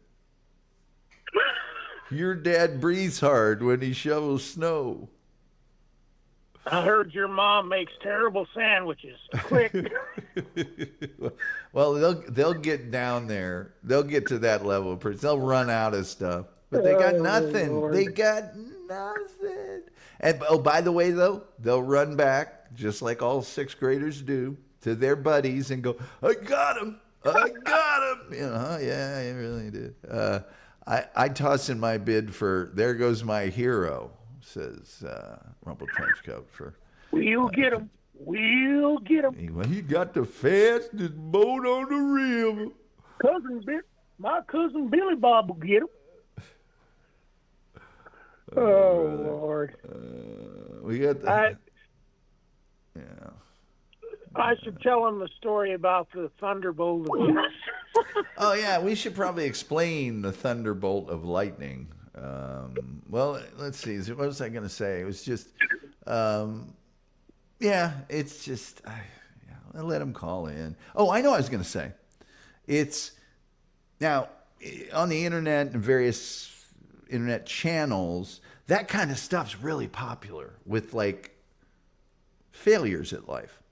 And that's fine. They can collect around the shower drain of existence. But it's just always funny to me is that those people, if they were required to, like, be on a stage and be in front of a broad swath of the society, like a demographically accurate, let's say 400 people, they'd be ostracized and laughed out of the place. But they think, in the big picture, they're winning. You're not winning. You're so not winning. Let's, by the way, Doc Torn, I accidentally missed your call. We'll get you, but I got to let the Wolf tell, let me see. I'd toss in my bid for There Goes My Hero, Julian Caesar. They're like a degenerated Tom Likas attempt or something. Which troll entertained you in your career which troll entertained you most in your career so far? Reverend Wild Bill? Are you asking Reverend Wild Bill, or are you asking if he's the one that did? I don't know. He would not be the one on either of the answers there. So we've mentioned the thunderbolt of justice several times on the show in the last few days. What is the thunderbolt of justice? So I order a lot of firearm stuff, and I used to get guns and ammo and handguns and all that kind of stuff. So that puts you on their radar for these whack job paramilitary organizations. And these particular people are from I'm their favorite neighborhood of West Virginia. And so they didn't realize that I was the crowd favorite that they were sending their publication to. So I get this thing in the mail, and I looked at it, and it's kind of glossy green on the outside, and it says the Thunderbolt of Justice, with a thunderbolt going to a lightning bolt on the front and like a circle around it. And I'm thinking, what in the heck is a Thunderbolt of Justice? And I open it up and start reading it. It is the craziest, most racist stuff. It's like a KKK. It's a violently racist newsletter. Yeah. So all minorities are criminals. White women were Nordic princesses. They had a section called Queer as Folk, where they were going through stories. One of which was from Texas, where two homosexuals were having sex and were making a lot of noise, and the neighbors thought somebody was being raped or killed and called the police, and they came and found these two were doing whatever they were doing. And the caption below it said, "These two should have gotten 6 months hard labor for this heinous act." They had a Jewish section that had little nooses that went all the way around the page, circling it. Like a border? And yeah, it was like a designed outline border of nooses that went all the way around the page while they were talking about the Jewish people. Damn. And then there was a section of two criminals who supposedly attacked this girl. One of them was white, but wasn't bone white. So instead of saying that he was white and saying that he was a criminal, they said, well, this mixed criminal.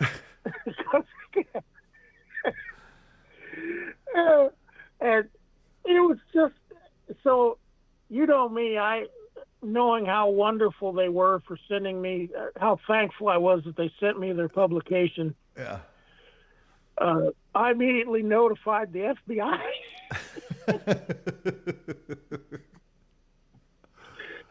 And then sent them a thank you letter, telling them that as an eighth Cherokee and black man, that I was very appreciative of being included in their wonderful circle of high level individuals and intelligence. I would appreciate being added to their subscription, and I never got anything back from them. That's hilarious. That is hilarious. That's too bad. You should have stayed on the Thunderbolt of Justice. I should have kept it. I eventually lost that publication, and I should have kept it. But I thought, after I threw it away a few months later, I thought, you idiot, that was too much fun to throw it out. But it's too late. The Thunderbolt of Justice. Man, that's some stuff. Let's see. Mike says, crazy how we haven't learned from the past. Well, like the guy that's trying to call in right now hasn't learned from the past. I'll let him call in and troll me again. Make his weekend. Wait just a minute now. We've learned that we need to protect our Nordic princesses. Our southern flowers, the flower of the south. The flower of the south. Hey, northern trade. Go ahead, get it out of your system. Well, you like to fuck little boys, don't you? That's what I keep hearing. Well, you say that, but then you won't say where you keep hearing it. I think you hear it in your fevered late night dreams is where you hear that. Anyway. I think that he's jealous because he wants to participate. Yeah. That's what it sounds like. He sounds like he's projecting. He has a great interest in that and he can't talk about anything else. If you really feel like that's true, you should contact the local police. My Lost Interest is saying hello to Dupa Doo. Rumpled Trenchcoat says, see, that's when someone should notify the FBI, not for an embarrassing phone call. Except for recording an embarrassing phone call. That's right. That's right. People saying hello to My Lost Interest. Mike D says, that's insane. That's insane. Meanwhile, on another channel, we got him that time. Did you hear me? Did you hear what I said? Yeah, we heard the totally fictitious, juvenile thing that you said. Way to go. High five yourself. You know. I don't think they understand that, you know, it's like, that's what Hello? Oh, Wolf. Uh-oh, sometimes his phone drops out. I may have to call him back. Yeah, let me call him back. He's out there, you know, he's way out there in, way on yonder by the Paw Paw Patch. Down there, down south. Let me see here. Guys, a lot of unanswered calls here. Right. Yeah, I hear you. I know that you. Oh, that might actually have been the wolf. No, I've got the wolf in here in my my library of calls. That's weird. That's weird. I'll find it. I'll go in and I'll find it. I'll get him. I'll get him. I'll get him. Oh, for crying out loud, I am not calling Trevor Garner. Just not calling Trevor Garner tonight isn't going to happen. There we go. Wolf on the line.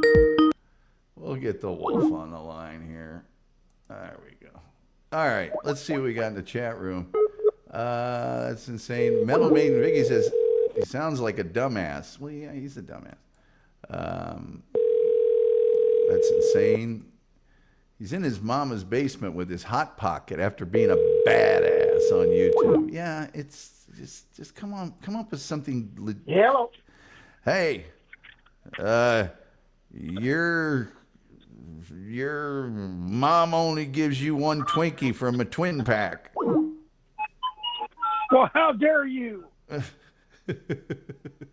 I'm coming after you, fella. You better keep your head on the swivel. Well, I'm a stick of dynamite. You better be careful. I'm small, but I'm a stick of dynamite. I'm wiry, but I'm scrappy. Oh, now this is weird. Scrappy. This is showing up on their phones after I've already answered. You have so many bizarre phones hooked together that you probably should start your own phone company over there. Metal Maid Vicky says Jim Gaffigan's bit on Hot Pockets is hilarious. It is. But well, we should just start counting how many times he's so desperate to call into a show that he apparently doesn't like. I don't know about you. I have this thing. I know it's a foreign concept. It's called Better Things to Do. Apparently, he doesn't have that. He doesn't have that. Apparently not. No, doesn't have it. It's a foreign concept. It's a foreign concept. I found it very relaxing to call into shows that I hate. Yes, it's a foreign concept. He's the guy that like buys a ticket to the concert of a band he doesn't like and just stands in front of the stage and goes, "You guys suck." Everybody at the band's well, but we all wanted to be here, and you're kind of, he doesn't care. He doesn't care. It's all about him. But there is this subculture of people that proudly proclaim, I love being an a-hole. And that is problematic for our society because, Wolf, you remember back in the day, and I know this is good old days syndrome as I look at the sunny slopes of long ago, but remember what I remember back in the 80s when... Yeah. 18 and 43. Do you remember what used to happen to people like that back in the day? Yeah, Lord. I do. And when the cops got there, they would be, what happened? Well, this guy was doing this a-hole-ish thing around all these people. Oh, well, I guess he got what's coming. Somebody get him a paper towel and see if he can clean up that bloody nose. That's what they said when I dropped that guy at the Indy 500.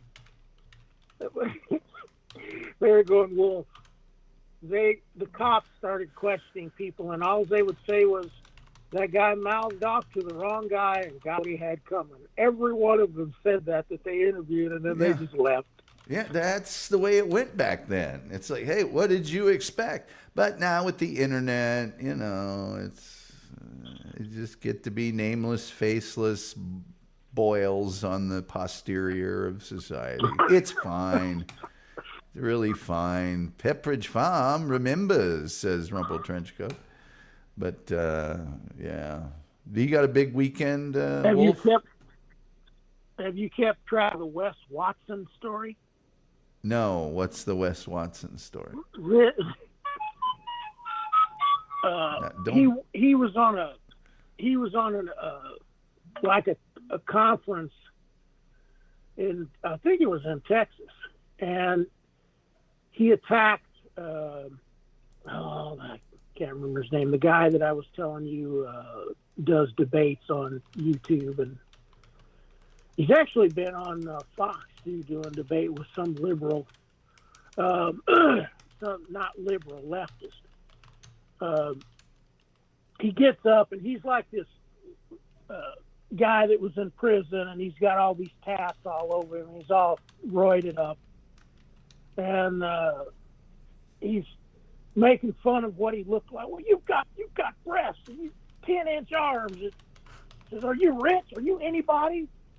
And it's like a big meme on the internet. So his motto is, you have to be rich, ripped, and rare.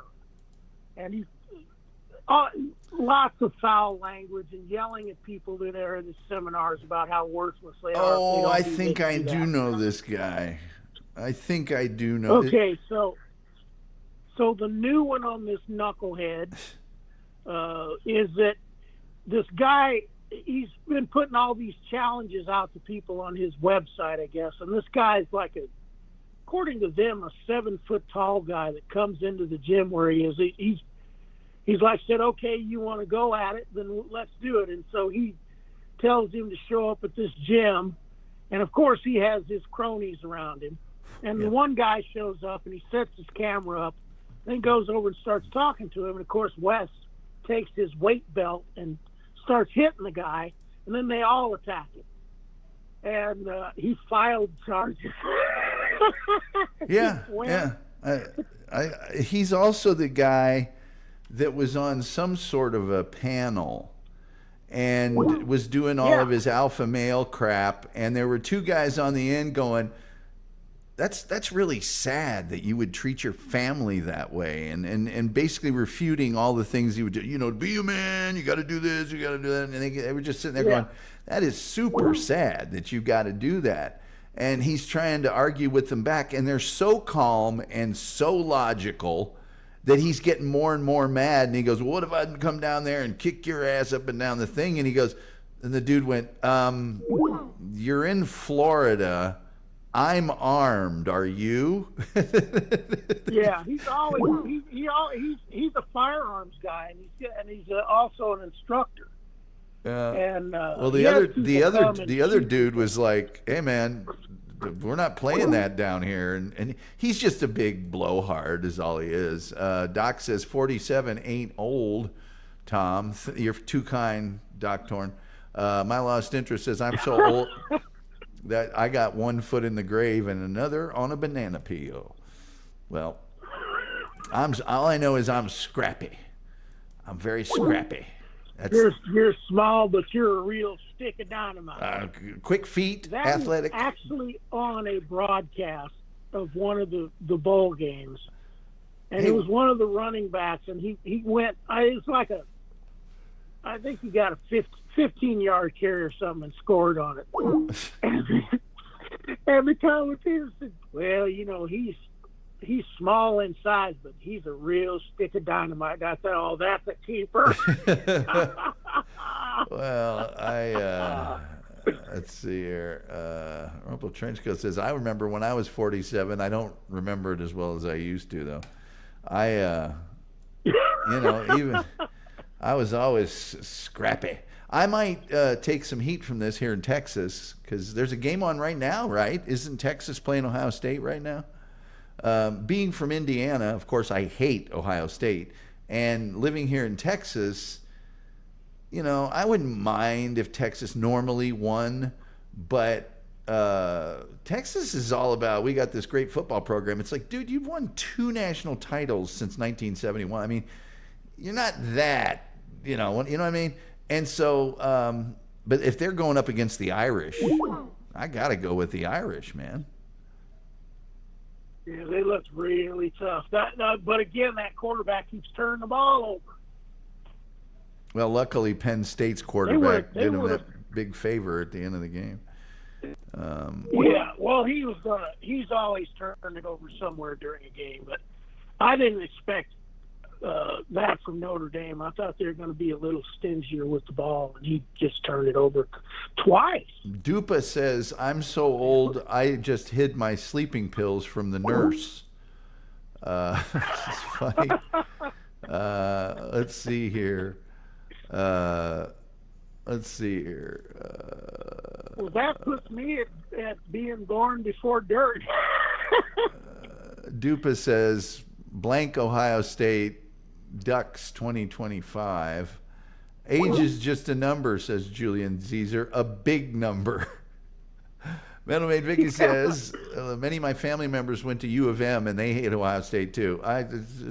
We just don't like Ohio State in Indiana. There's no reason for us to like them. And that facility that Texas had, and they had their own network too. Oh yes, just like Alabama. For all sports, not just for football. Any Texas sport is on that network. Well, I mean, they've been national champs in track, and they've had a great tennis team. They've had volleyball. Great basketball team. Women's basketball too. Yep. Yeah. Every once in a while, they get in there in gymnastics. Well, you know why, don't you? They all have because everything's big down in Texas. No, they all have quick feet. And are agile and wiry. And athletic and cords of muscle. And but small, but a real stick of dynamite. A real stick of dynamite, yeah. They have breakaway speed. I watched the program on the new football facility that they built, and it is ridiculous. Oh yeah. I mean, their locker rooms with these beautiful lockers with these neon signs and all. Oh, it's ridiculous how much money they put in that facility. And they have one of the best buses that takes the freshmen and sophomores from the jail back to the school. Some of those high school fields are better than ours. I'm like, what the heck? That's almost like an NFL facility. In Allen, Texas, they built like a $45 million stadium, and then 3 years later found out the concrete wasn't mixed properly and it's getting cracks in it and had to do it all over again. They've got high school football stadiums here in Texas that are just amazing. They call them multi-use because every now and then they'll bring in the Beach Boys or something. But really, like, what I find a little bit humorous is if you look at the top 10 capacities for high school basketball gyms in the United States. The top 10 capacities, which 10 hold the most? Indiana. All but one of them are in Indiana. All but one, yeah. Metal Main Vicky says, many of my family members went to U of M and they hate Ohio State. Oh, I already read that one. So, yeah. It's good times. Good times. You got a big weekend? You got a big weekend planned down there in Rancho Cucamonga or wherever the hell you live? Wherever the hell I live. I live in Escondido, damn it. Oh, I didn't want to dox. It was 74 today. I didn't want to dox you. There? I didn't want to dox you. Of course, something tells me you would love it if somebody came over to your house. Afraid of anything? No, you're not afraid of anything. You would love it if somebody showed up. Make your day. I have dueled with criminals who tried to steal my accounts. I've done it all. Yeah, that would actually be a good day for you. That would be like, hey, thanks for showing up. Oh, you have no idea. No, I do have some ideas. I do have some ideas. Well, yeah, you probably do. Yeah, I'm one of the few people that do. Personal experience, how much I enjoy it. See, I would answer the phone for this guy again, but he's had time to think of an answer now. I gave him a half an hour to think of an answer. Not that he would think of a good one, but I'm gonna give you a little touch-up. Little touch-up. Just a little touch-up for you. Oh, that's one from the old days. The longtime listeners Wow. remember the touch-up sound drop.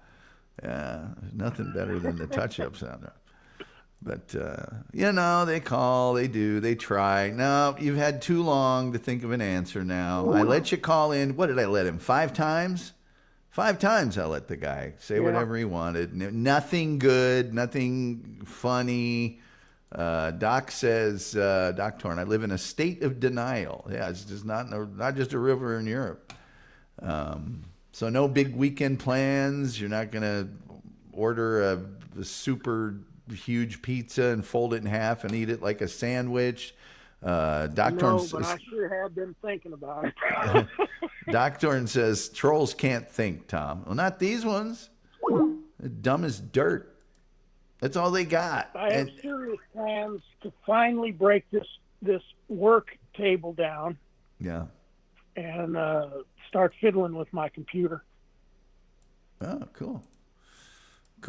I have serious plans. I'm staying in here. It's weird. It's really just rain and wet. But at nighttime, like tonight, the temperature is going to get down to 29. I just don't want to be on Dallas roads with people that are not used to driving in that slick weather. Maybe tomorrow. Did it actually snow? Maybe the day after tomorrow. Yeah, it did actually snow. So there's snow like in the grass. It doesn't even cover the grass completely, but mostly ice. And now it's just rain and stuff.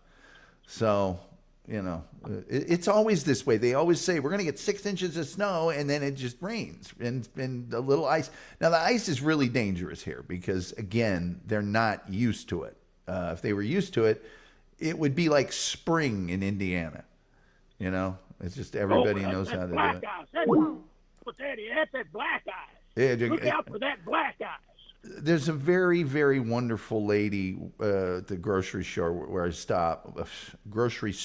I shop, and she has to check your receipts and stuff. And she doesn't even check mine anymore. But I said, are you going to be okay on this ice and stuff? When I was at the grocery store earlier this week, Tuesday maybe. And she said, yeah, but we got to watch out for that black ice. They don't got that up north. And I looked at her, and I was going to go, man, we don't have black ice up. Are you nuts? Julian Caesar says, stay off the roads. Take the gully copter. No, I think Sunday. I usually go Saturday morning. I think Sunday morning. I may even go Monday morning. Who knows? But I'm not going tomorrow. It's too.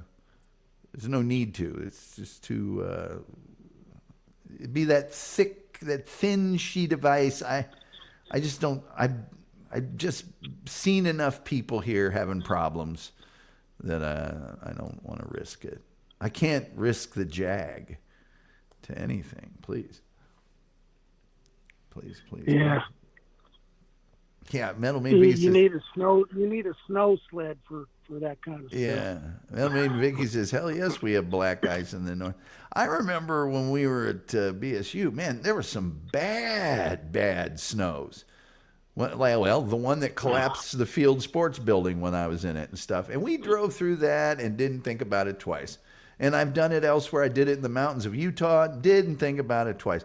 When you get around people that through no fault of their own, they just haven't had the opportunity, they can't drive in it, it's scary. It's like, you're at a stoplight and you're like, is the person behind me going to be able to stop? Or am I just going to get rear-ended? But yeah. Whatever. Yeah. Metal Maid Vicky, by the way, again, 3 p.m. to 8 p.m. Eastern Time tomorrow on SonicAsylumRadio.com. All right, I better. So I went to her website, and there's the backstory that we were talking about is that she was doing radio, I guess, in New York, and one of the bands that she interviewed, I guess the guy's her friend, and I was describing what he looked like in this particular instance. There's a picture of I think the two of them together. I don't know what she looks like, but I'm assuming that was her. with him, and because it's part of the story. Ooh, And my logo is on explains the how site. he convinced her to go on stream to start streaming, and she was successful at it. So anyway, that was the story we were talking about. I'm just trying to find out. One of my posts is there too. I'm just trying to find out where you does she have a site? Where did you see this? Is what I'm wondering. I just typed in Metal Maiden Vicky. Okay. And it gave me the site. I already had the Oh, it's her site. I can't remember. It's her site. She's got Yes. that. She's got that mobbed up last name, you know. She's got that mobbed up last name. Interviews with bands and musicians, page 2. Let's see. Vicky's an avid music fan, longtime advocate of the heavy metal hard rock scene, as well as an alumni of the Little Sisters of Pi Alpha Nu fraternity. It's SUNY New Pals New York chapter. These integral elements, along with being awakened as a teenager, such bands as Judas Priest, Black Sabbath, Iron Maiden, Rainbow, etc., ignited a passion and true love for the genre that it's never wavered and will never extinguish. In addition to playing all the music that satisfies your metal heart from classic to current underground, Vicky brings her admiration, experience, and knowledge to the table, along with music news, concerts, show happenings, and insightful, informative interviews. Best interviews ever on rock artists. It's all about connecting with incredible people, having fun, and being part of the best music community on the planet. Live, laugh, love, be safe, and always stay metal. And yes, it's damn good to be a metalhead. I tell you, when I first sort of got hooked up with these guys, I had a vision of metal in my head. And I thought, neck tattoos, pit bulls, prison sentences. And really, it's the exact opposite. They're the most thoughtful, intelligent, relaxed, accepting people. My issues with the various people that distribute this show and advertise on it are well documented. I don't want an advertiser ever again. Advertisers skew your content. They just do. You got to worry about the advertiser. I don't know. That thing you said about that troll that called in wasn't very nice. Who needs that? And besides, he can sell his own poopy bags, dog poop bags. But my last interest says I lived in northern Michigan for a while. Took a snowmobile to work. Northern, you're not a Youper, you're a Norper. Up there, Sault Ste. Marie there, and Mackinac Island. Metal Maiden Vicky says, okay, I'm thinking he's referring to seeing something about George Neal getting me on board at the radio station. Who knows? You guys, we're going to have to solve this later. Post the link. I don't want to post the link. Just go to Sonic Asylum Radio. Hey, I wanted to send you something by one of my friends from school who is starting a magazine. Okay. CGI art. Yeah, well, send it to me. It looks pretty interesting.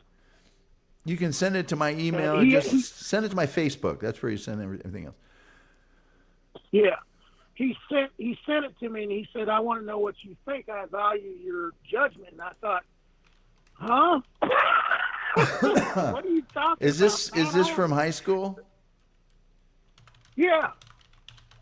He was a year ahead of me, and he had some pretty serious issues, which have caused him to be married 5 times.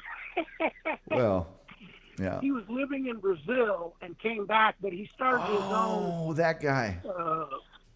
Yeah. Well, he just out of the blue sends me this thing. He's telling me that they're going to go back. They're thinking of going back to Brazil because I know his new wife hates the States because she can't speak English. She speaks that damn Portuguese. Portuguese. So he sends me this thing last night, and it has a code that you type in. It's just a simple 4-letter code that goes in it. And so I go in there, I put in the code, and it's this art that's, some of them are photos, but it reminded me of Omni Magazine, the way they did stuff. Gotcha. And he has a price for selling the art. So it would be like you see something cool in Omni Magazine, but you can't get it because you can't buy it. You got to go through publishers and then, try to get a hold of the actual artist and go through their person, and it's more trouble than it's worth. And usually it doesn't work anyway. Well, you can't buy it in stores. You can only get it in boxes of Breeze detergent. Anyway, we'll have it. You send me that, and we'll do a thing on it or something. Maybe, I don't know. And I thought guitar.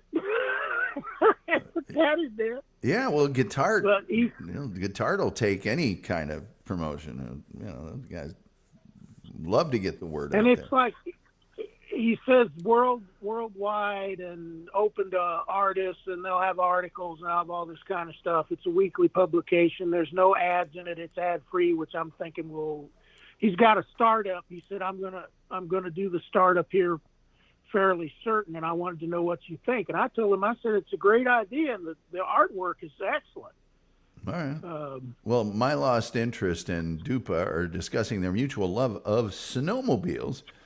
My Lost Interest says they're a lot of fun. We had regular snowmobile trails between bars, and they would have drunk driving checkpoints. Oh, yes, they do. Snowmobiles are cool. Yep. But I always had this thing when you can't drive on them for like more than 20 minutes or half an hour, and you got to take a whiz. They just, it's getting a little kidney issue, are you? Remember that guy at the end of our hall that was from Angola? We went to Angola, Indiana. We went up there to his parents had this giant sprawling property, big mansion he lived in, and he was just a regular doofus, he was just he was not a doofus, he was a regular guy. And we all went up there for a weekend. We left on a Friday. We came back late Sunday. We stayed there 2 nights. And they had snowmobiles, and we snowmobiled all over. And I mean, every 20 minutes, man, after it's like, got to go again. Sorry, got to go again. Just shake the whiz right out of you. But they are fun. I probably got used to it from dirt biking. It was never an issue for me, but, that's me. Well, yeah. My issue was getting barbed wire and all the stuff that we'd run into riding like maniacs at top speed. I can't promise. Creek riding. I can't promise that this week's Tom Gully show will feature a guy talking about wanting to cut my, for half an hour on his show, but I'll come up with something. My Lost Interest says Flatlanders would come up to ride snowmobiles. They would get lost, and they were found in spring dead, frozen to their sleds. Yeah, you can't be doing that. You gotta prepare. But people are crazy. There was I don't know if you know anything about Terre Haute, but there was a giant coal mine there called Staunton. Well, you remember Staunton? No, I just remember the Chesty Potato Chip Company. Oh, but it's the whole city. That's why I called it the Crock of the Nation. Whole town smelled like potato chips all the time? No, it smelled like crap. Almost like the sewage treatment plant that is on the way in there. The real smell was from the Chesty's potato chip plant. Oh, okay. Staunton was a coal mine, and that's where everybody went to ride. And there was a flats and a track made out of coal, and there were lots of hills that had no tops on them, which I would, you go off of those at top speed and you're hanging 30, 40 feet in the air. Oh, yes, and coal, well known for soft landings. Well, I can tell you a story about that. I don't know that we have the time. I got to get out of here. I'm about to, speaking of having to go to the bathroom, and I have to make dinner. I stayed up so late last night. I had to get up, talk to these guys from England, and I swear to you, like 2 hours before the show started, I sat on the edge of my bed to get ready to make myself beautiful for the show, and just fell completely asleep. Just sitting there. What was the English deal? Are you editing or something? No, I'm doing a campaign for a major brand that's expanding into, they want to do sports bars. And so it's pretty cool, actually. It's pretty cool. But my intricate knowledge of, European football makes me a good candidate for it. They're the prime suspect. Yes, exactly. So, so it's a lot of fun, and I've been enjoying it. But my whole schedule has changed, and so now I'm sleeping, even less than normal, which, as you know, is not very much. And so anyway, what do you got going on? I can call you and make you fall asleep. Yeah, it's embarrassing to me. I have fallen asleep more than once while talking to the wolf, but in my defense, it's after like a 12-hour phone call. It's not like I'm 20 minutes in and it's like one of these marathon, all that stuff. Let's see here. A nice coal pillow, says Rumpled Trenchcoat. Doopadoopadoo says, I can imagine about the Flatlanders and the snowmobiles and being frozen dead. Dupa says, thanks for joining us tonight, MLI. Sorry, my lost interest. Yeah, well, thanks to everybody for joining us. I mean, we're glad to have you, my lost interest. I'm sure you're here looking for something to put on the web, and that's fine. That is fine. I'm not against that, but I mean, I feel like a little like the tires are being kicked. I saw the last thing he posted about me, and I was very worried about it until I watched it and went, oh, I came out pretty well in that little interaction, because I don't remember. I don't remember. So, and then I'm not sure that I will all the time, and that's fine too. I don't care. But man, there's just a lot of people right now that just need to shut up and go about their business. It's. I find it amusing that people always think they can, that you're as emotional as they are, and that what bothers them will also bother you, so they can really get. Or that. That's pretty funny. Then I'm in any way subservient to their standards or thinking, if you can call it thinking. Yeah. Or that anything they do is remotely of interest to me or has any effect whatsoever. It's just, wow, it's sad that you never grew up, but it's obvious why you're the way you are. It's so obvious why you're that way. And, whatever. There's a guy that used to try to tell me jokes to upset me when I was working out. We were in the work, because he was a power lifter. And initially he was upset because my workouts were stronger than his best lifts for his third in the state of California or whatever it was. Yeah. And then later he changed his workouts to be mine because he found out that they're so ridiculous that you become Superman to be able to do them. But he would try to tell me, he was Mexican, and he would try to tell me jokes to get me mad and upset. And they were funny jokes. So I'd start laughing, and he'd go, damn you. Damn it. Yeah, exactly. Well, and that's what I screw with this guy. He just laughs at your jokes and thinks they're funny, and then just walk off, stomp off. And I've done that. I've done that in the past with some people, but these aren't funny. I'm sorry, they're just not. And I'm not the only one that shares that opinion. Everybody here is like, wow, not funny. Rumpled Trenchcoat is going to be here, Dupa. And his sister will be here on the 21st of January, and we are going to have a great time. My lost interest says, thank you, Dupa. Where's my thank you? I thanked you for being here. And I mean, Dupa is every bit of right to thank you for being here, but I'm really the host. I mean, I'm the guy that's got to back the other cars out of the driveway so you can get out of here. No, I'm kidding. Totally kidding. See, people take stuff like that and they get, did you hear him? Did you hear him? Did you hear him? What he did to Dupa? And it's just like, come on, man. Could you please just grow up? And they're not going to grow up. Here's a question that I have for Coat. Does he actually have like a London fog trench coat? That's a good question. Dupa says, thank you, Rumpled, putting it on my calendar. Yeah. Rumpled Trenchcoat says, great. Hope to see you then. Oh, yes, we will. Hey, so Rumpled, do you have an actual London Fog Rumpled or some other Brougham or whatever brand trench coat? If not, well, hey, all of us, if not all of us, should go to our local like vintage or secondhand clothes store, Goodwill, whatever, and try to find a rumpled trench coat. My lost interest says, thanks, Tom. Clipped it.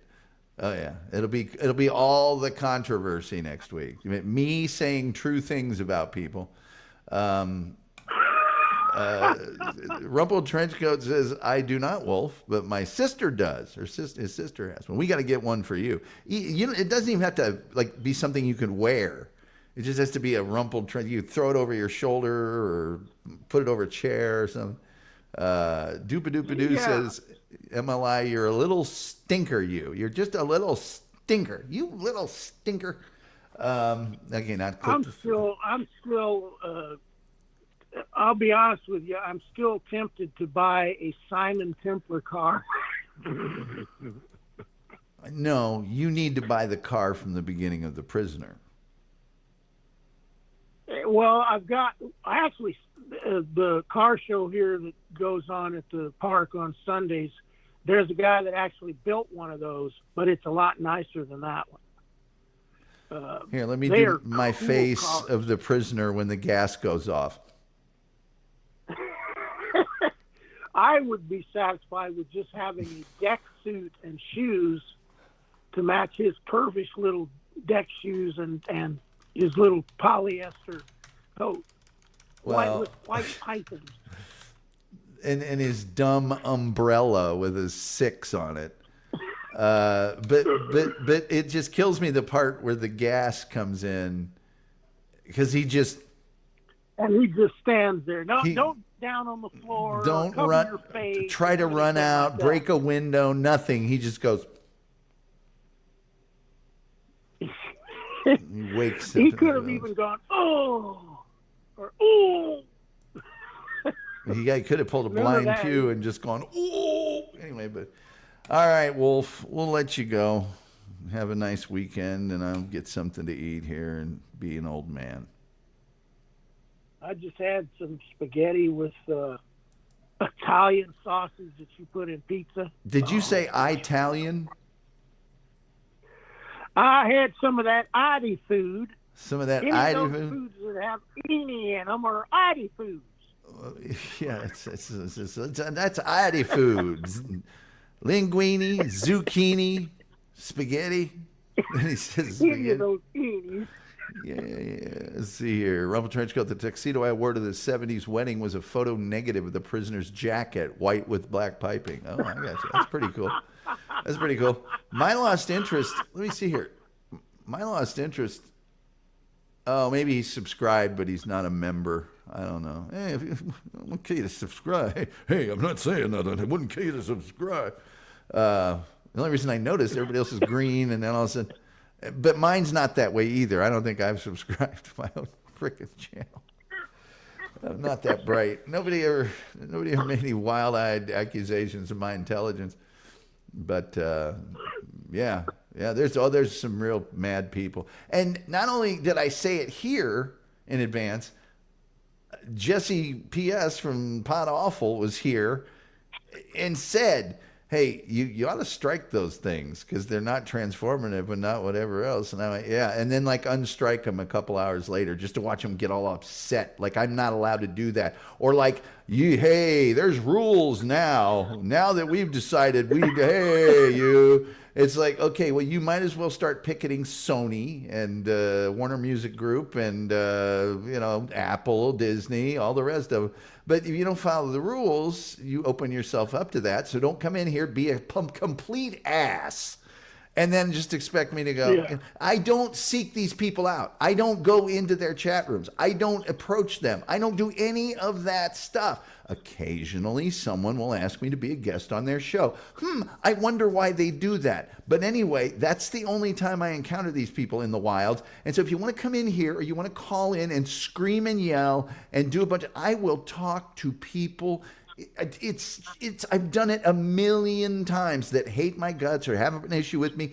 As long as you talk, then I talk, then you talk, then I talk. Fine. But if you're just going to drop a bunch of F-bombs and cuss at me and accuse me of ludicrous things, that's not entertaining. It's not interesting. We had the guy just 2 weeks ago Dupa and Rumpleton, you guys remember the guy that called in and had issues with me? And I talked to him for a half an hour, answered all of his questions, took all of his insults. It's just, these people are juvenile. They're silly.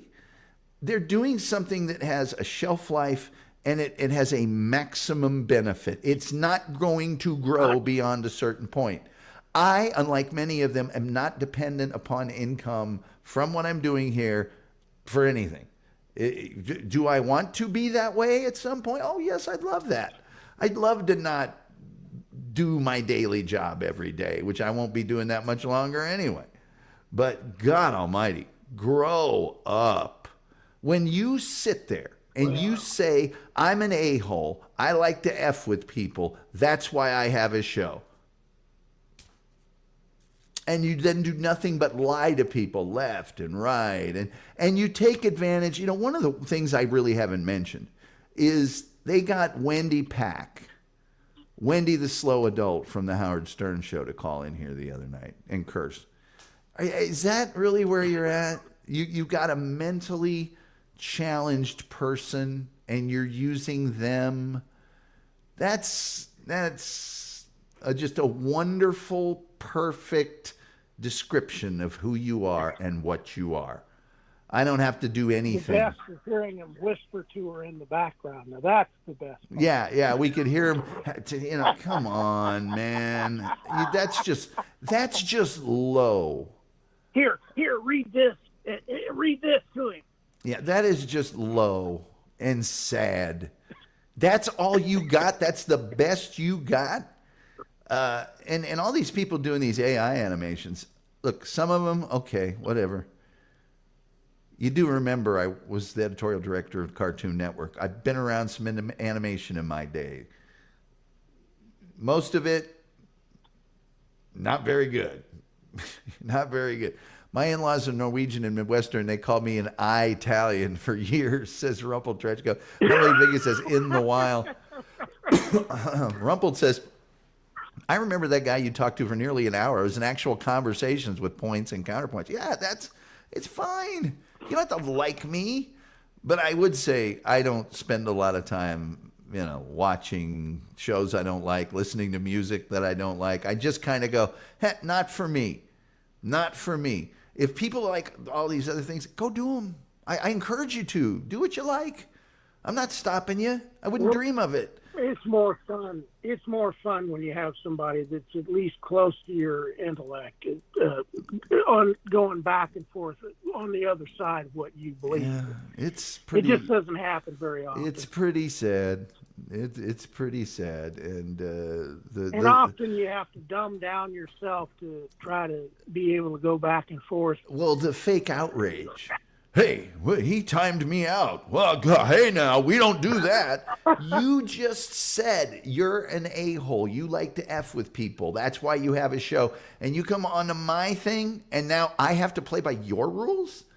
And you crap on me all over the internet, and I don't do a thing about it. And now I've got to play by your rules? Are you crazy? Are you nuts?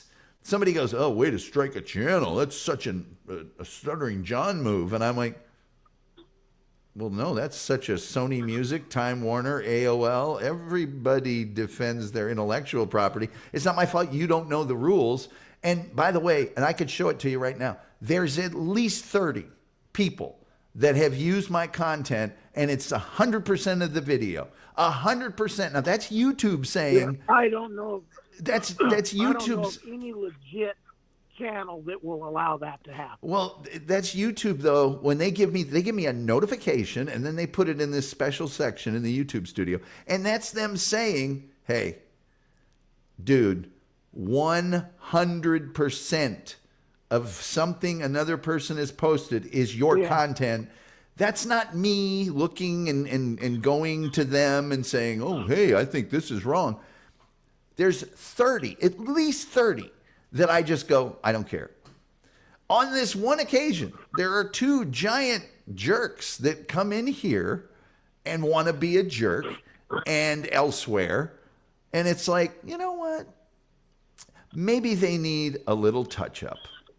And announced in advance. You're almost overly tolerant, because any of the websites, any of the channels that I watch would not put up with one of them using all of their content for their program. Well, my thing is, who cares? But that one time I'm just like, you know what? Maybe those people need a little tap on the shoulder. And it was announced in advance. You know what? I'm going to go ahead and strike them, and then I'll just retract it a couple hours later. Just to watch them, just to maybe let them have that feeling of, hey, I'm an idiot. I don't know the rules. And by the way, of course, if you're a professional troll, you're going to get really incensed and say, you can't do that. We don't do that. That's way out of line. No, it's not. That's perfectly within law. That's the reason that that's established. Why would YouTube do that if that's not against the rules? You're the one that's outside the boundaries, Chief. It's You're like the only channel that's allowed that to happen. Every channel that I watch, when people try to use just their content for their channel, they get a strike. Well, and it's like, hey man, you told the cops I stole your car. What the hell's wrong with you? That's what you do. We'll give you a little touch-up. Little touch-up. Just a little touch-up for you. And it's like, just watch. Just watch how butthurt they get. And they can't process, this isn't my property. This is someone else's property. I didn't create this. I'm not creative enough to have made this or anything else, so I'll just take this and use it for what I want. That's ridiculous. It's just absolutely ridiculous. Let's see. Melanie Vicky says, Stuttering John is laughing. Let's see. Melanie Vicky, he's been the brunt of stuff from the get-go after joining the Stern Show. Yes. Dupa says, Tom, I think you guys had your fun, but now you're both moving on. Well, we'll see. Who had any fun? Was that fun? That's just me dealing with low intellect, low accomplishment people. That's all that is. And again, those other shows, they search that stuff out. They're looking for ways to get in slap fights. They're looking to be outraged. They're looking to create a whole stew of dung out of anything they can because they got nothing else. And I'm scared of this person, scared of that person. Yeah, well, we saw how scared I was. It's not very scary. Tom, didn't you have fun on Bob Levy's show? Yeah, occasionally. Yeah, I have fun with Bob, but that place is just, I don't know. I haven't talked to Bob. Bob, the last two times Bob has asked me to be on his show were during the holidays. And this is not a criticism of Bob, but usually I get a request very close to the start of the show. And both of those times, unfortunately, I had other things planned. It was the holiday time. So I couldn't do that. Maybe won't be on again. That's fine. But it's always at his request, and I'm happy to do it. I enjoy Bob. But he has quite a few what I would call toxic, non-productive. It's not a place where there is a tremendous amount of support and encouragement for things that are going to benefit me. I don't get a ton of followers from that. It's the fun of interacting with a great guy like Bob Levy. But the rest of there's a lot of, just dullards, idiots, people that got nothing.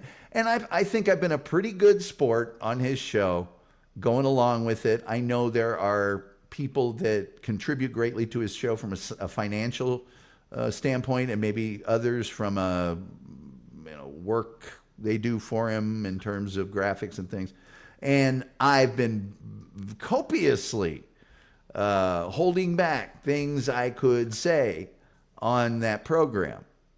Not, you know, and maybe the last time I appeared on there, I said one or two things, but other than that, nothing. But when it comes here, then there's a problem. Then there's a problem. All right? When I go to these places and in Joey's show, everybody else, I don't start any, I don't do any. But when you come here, yeah, then now you've shown, okay, now we gotta, you know, things could get a lot worse. We'll put it that way, in terms of ridiculing people. On my end, I've been very nice there too. The wolf will attest to that, as will some other people. But you know, if you don't come here with your crap, I really don't care what you do. You know, if you don't do a bunch of offline crap, incidentally, and I'll mention this right now, they've done some offline crap. Okay? Didn't say anything about it till just now. Offline stuff. So. Again? Yeah. And I didn't say a word about it. So, you know, who's the juvenile here? It's just find another hobby. Find another. See, for me, it's about entertainment. I find entertainment in most anything. Well, I don't find any entertainment in garden variety 6th grade behavior. I don't. If other people do, that's fine. That's fine. I don't. That's what happens with anonymity. Well, yeah. They don't think anybody can find them, and they don't think anybody knows who they are. Well, blah, and blah, blah, blah. that's a misnomer as well. But I don't have that kind of time. You know, I just don't. I wish I did, but I don't. Nobody with the real life does. They clearly do. So, hey, but you know what? Just go do your thing. Like I told the other guy the other day, go live your life. Have a great life. Go do your thing. There's nothing here for you.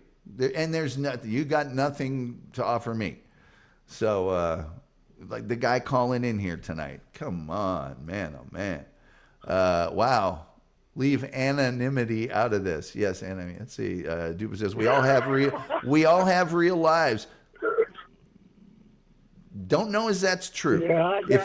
If you got time to call in here, and I could count it up for you, 50 times probably, to try and get in and say the Shakespeare level stuff that guy said, I don't know that you do have a real life. Sorry. I don't think so. Rumbled. Yeah, Anna. What did Ann ever do to anybody? My lost interest says, my wifey tells me I excel at 6th grade humor. Yeah.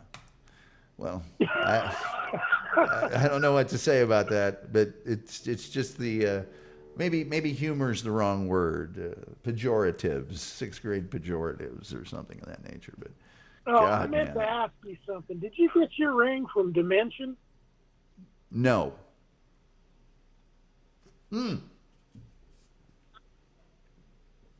I didn't get it. It was quote unquote given to me, but it was a thing that I ordered, if that makes any sense. They came to me and said, hey, we want to honor you with this ring. Call these people and tell them what you want. So I can't remember the name. Was it Balfour? It wasn't Herf Jones. Balfour is one of them. They do letter jackets. The rings, there's like 3 companies that do class rings for universities. Dimension is the one with the most decent price. The rest of them are kind of outrageous, and they don't. I like the way their rings look, but I'm not going to get one. But I just wondered if that's where you got yours. Yeah, I could hook you up with. And it goes. There's a pretty. They go for football and that kind of stuff, golf, soccer. Yeah. One of them has like a combination of football and track or something like that. I used to have the box around here that's got the company that made it, but Dupa says my husband puts up with my elementary school humor. The key word there, Dupa, is humor. Is there anybody that thought any of those calls were humorous? Because if you do, No. if that's your idea of humor, maybe this ain't the place for you. That's not humor. That is not in any way humor. It probably was funny once when you called in and you have Sir Walter Raleigh in a can as your refrigerator ready. That ain't humor. That at least not what we're looking to do around here. In addition to the fact, I have never once said that I'm funny or that I'm trying to be funny or, it's not necessarily what this show's about. But, to each his own. If you like something else, like it, love it, support it, wrap your arms around it. I'm not going to judge you either way.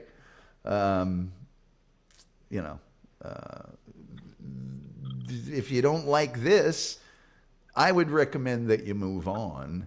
But some people can't and don't and won't. And that's their thing.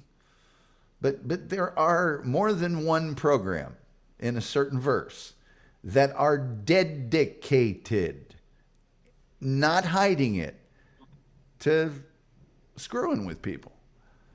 And they think that's some sort of accomplishment. I don't know, man. Let's see here. Middleman Vicky says, it's one thing to keep your inner child alive. It's another thing to act like an immature imbecile. Well, there you go.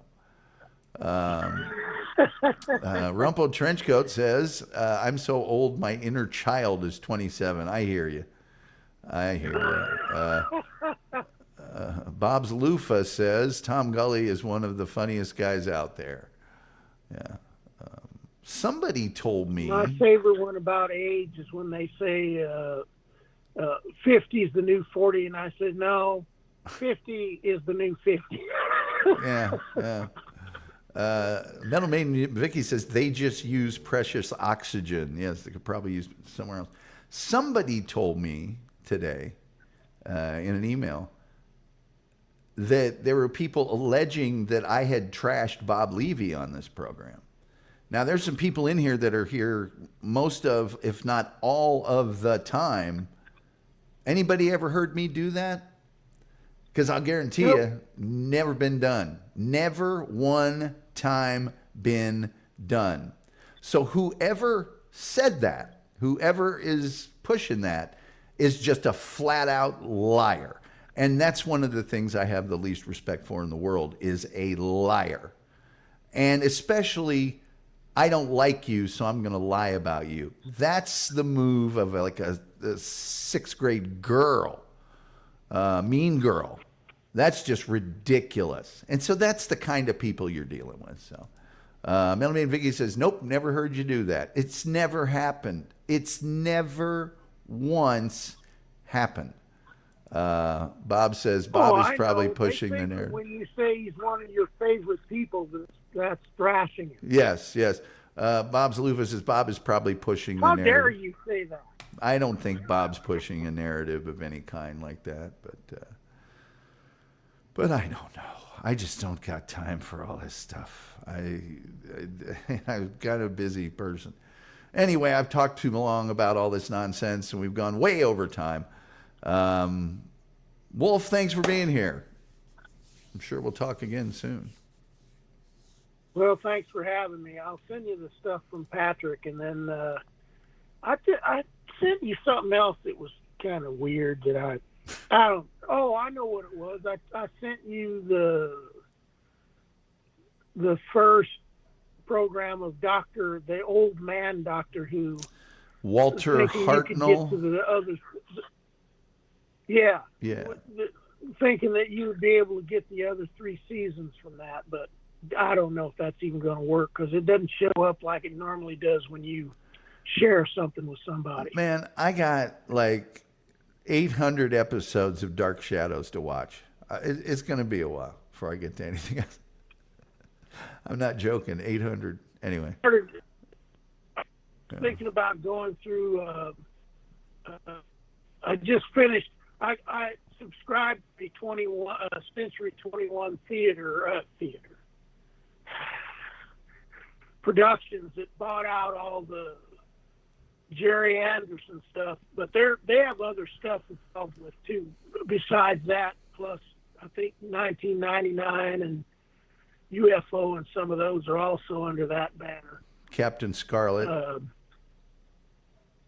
Well, of course, Captain Scarlet, the indestructible man, is making the grade. All right, man. We'll talk to you later. All right. Bye-bye. Love you so, Daddy. Bye, Daddy. Goodbye, Daddy. Bye. Bye. Wolf. Wolf is bodybuilder. Goodbye, Daddy. Oh, let me see. I'm going to try to do my closing song again the way I did last night. I love this song. And it's so appropriate for the topic that we got on that I don't know how we got on that. Oh, yeah, it was the Rhodes Scholar that was calling in here. Yeah, the wolf is, goodbye, Daddy. He's such a trip. He's always been a trip, man. He's always been a trip. Oh, come on now. Don't give me the circle thing. Oh, here we go. You hunk of junk. Let me see if I can make this happen. That's what we're looking for. All right, so that old clock on the wall says, like the river now green, it's time for me to get up on out of here. You do not have to stay here, but you can't go home. Sorry, did that wrong. You don't have to go home, but you can't stay here. With all that being said, I'd like to thank, my good friends, Doc Torn and Rumpled Trenchcoat for their lovely donations. If you can just really thank you. Very, very much appreciated. And with all that being said, let me get queued up here. There, some people really love that. There you go. You get it. You get it from Willy Wonka. Strike that. Reverse it. With all that being said, the only thing left to say is, till next time, we'll see you next time.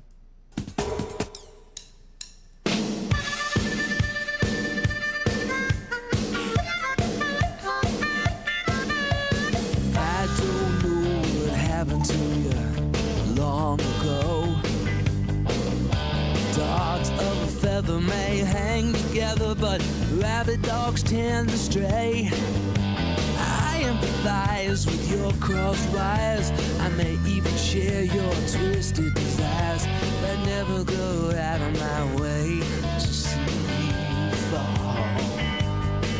Oh, do you remember when you came to me on the outside looking in? You pitched your tent, stole my shit, and hit the road again.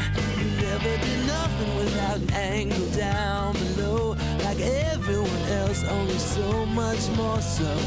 Never go out of my way to see you fall. You can trash my songs, forget my lines, drink of my women, steal my wine. You can claw your way to the bloody top, but never go out of my way. I'd never go out of my way to see you. I'd never go out of my way to see you fall. I guess it's just a matter of a couple of degrees between standing on your belly and crawling on your knees. Remember you and your demon showing up at the door, a bottle of Herradura at 3:45. I cared for you when you didn't even know yourself. Man, I helped you become somebody else. Said I'd never go out of my way to see you fall. You can trash my songs, forget my lines, drink of my women, or steal my wine. You can claw your way to the bloody top, but I'd never go out of my way. I never go out of my way. I never go out of my way to see you fall. Guitar.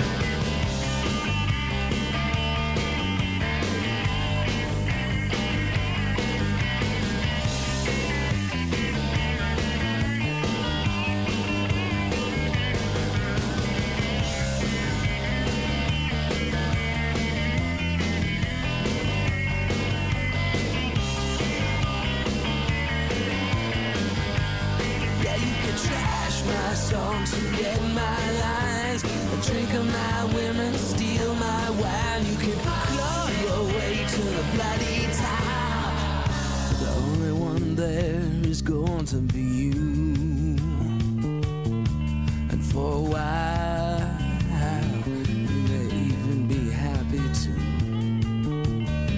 it's true, we always get what we deserve.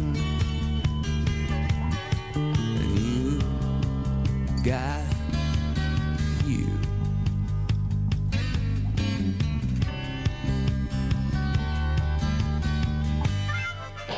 Trash my songs, forget my lines. You can drink of my women, steal my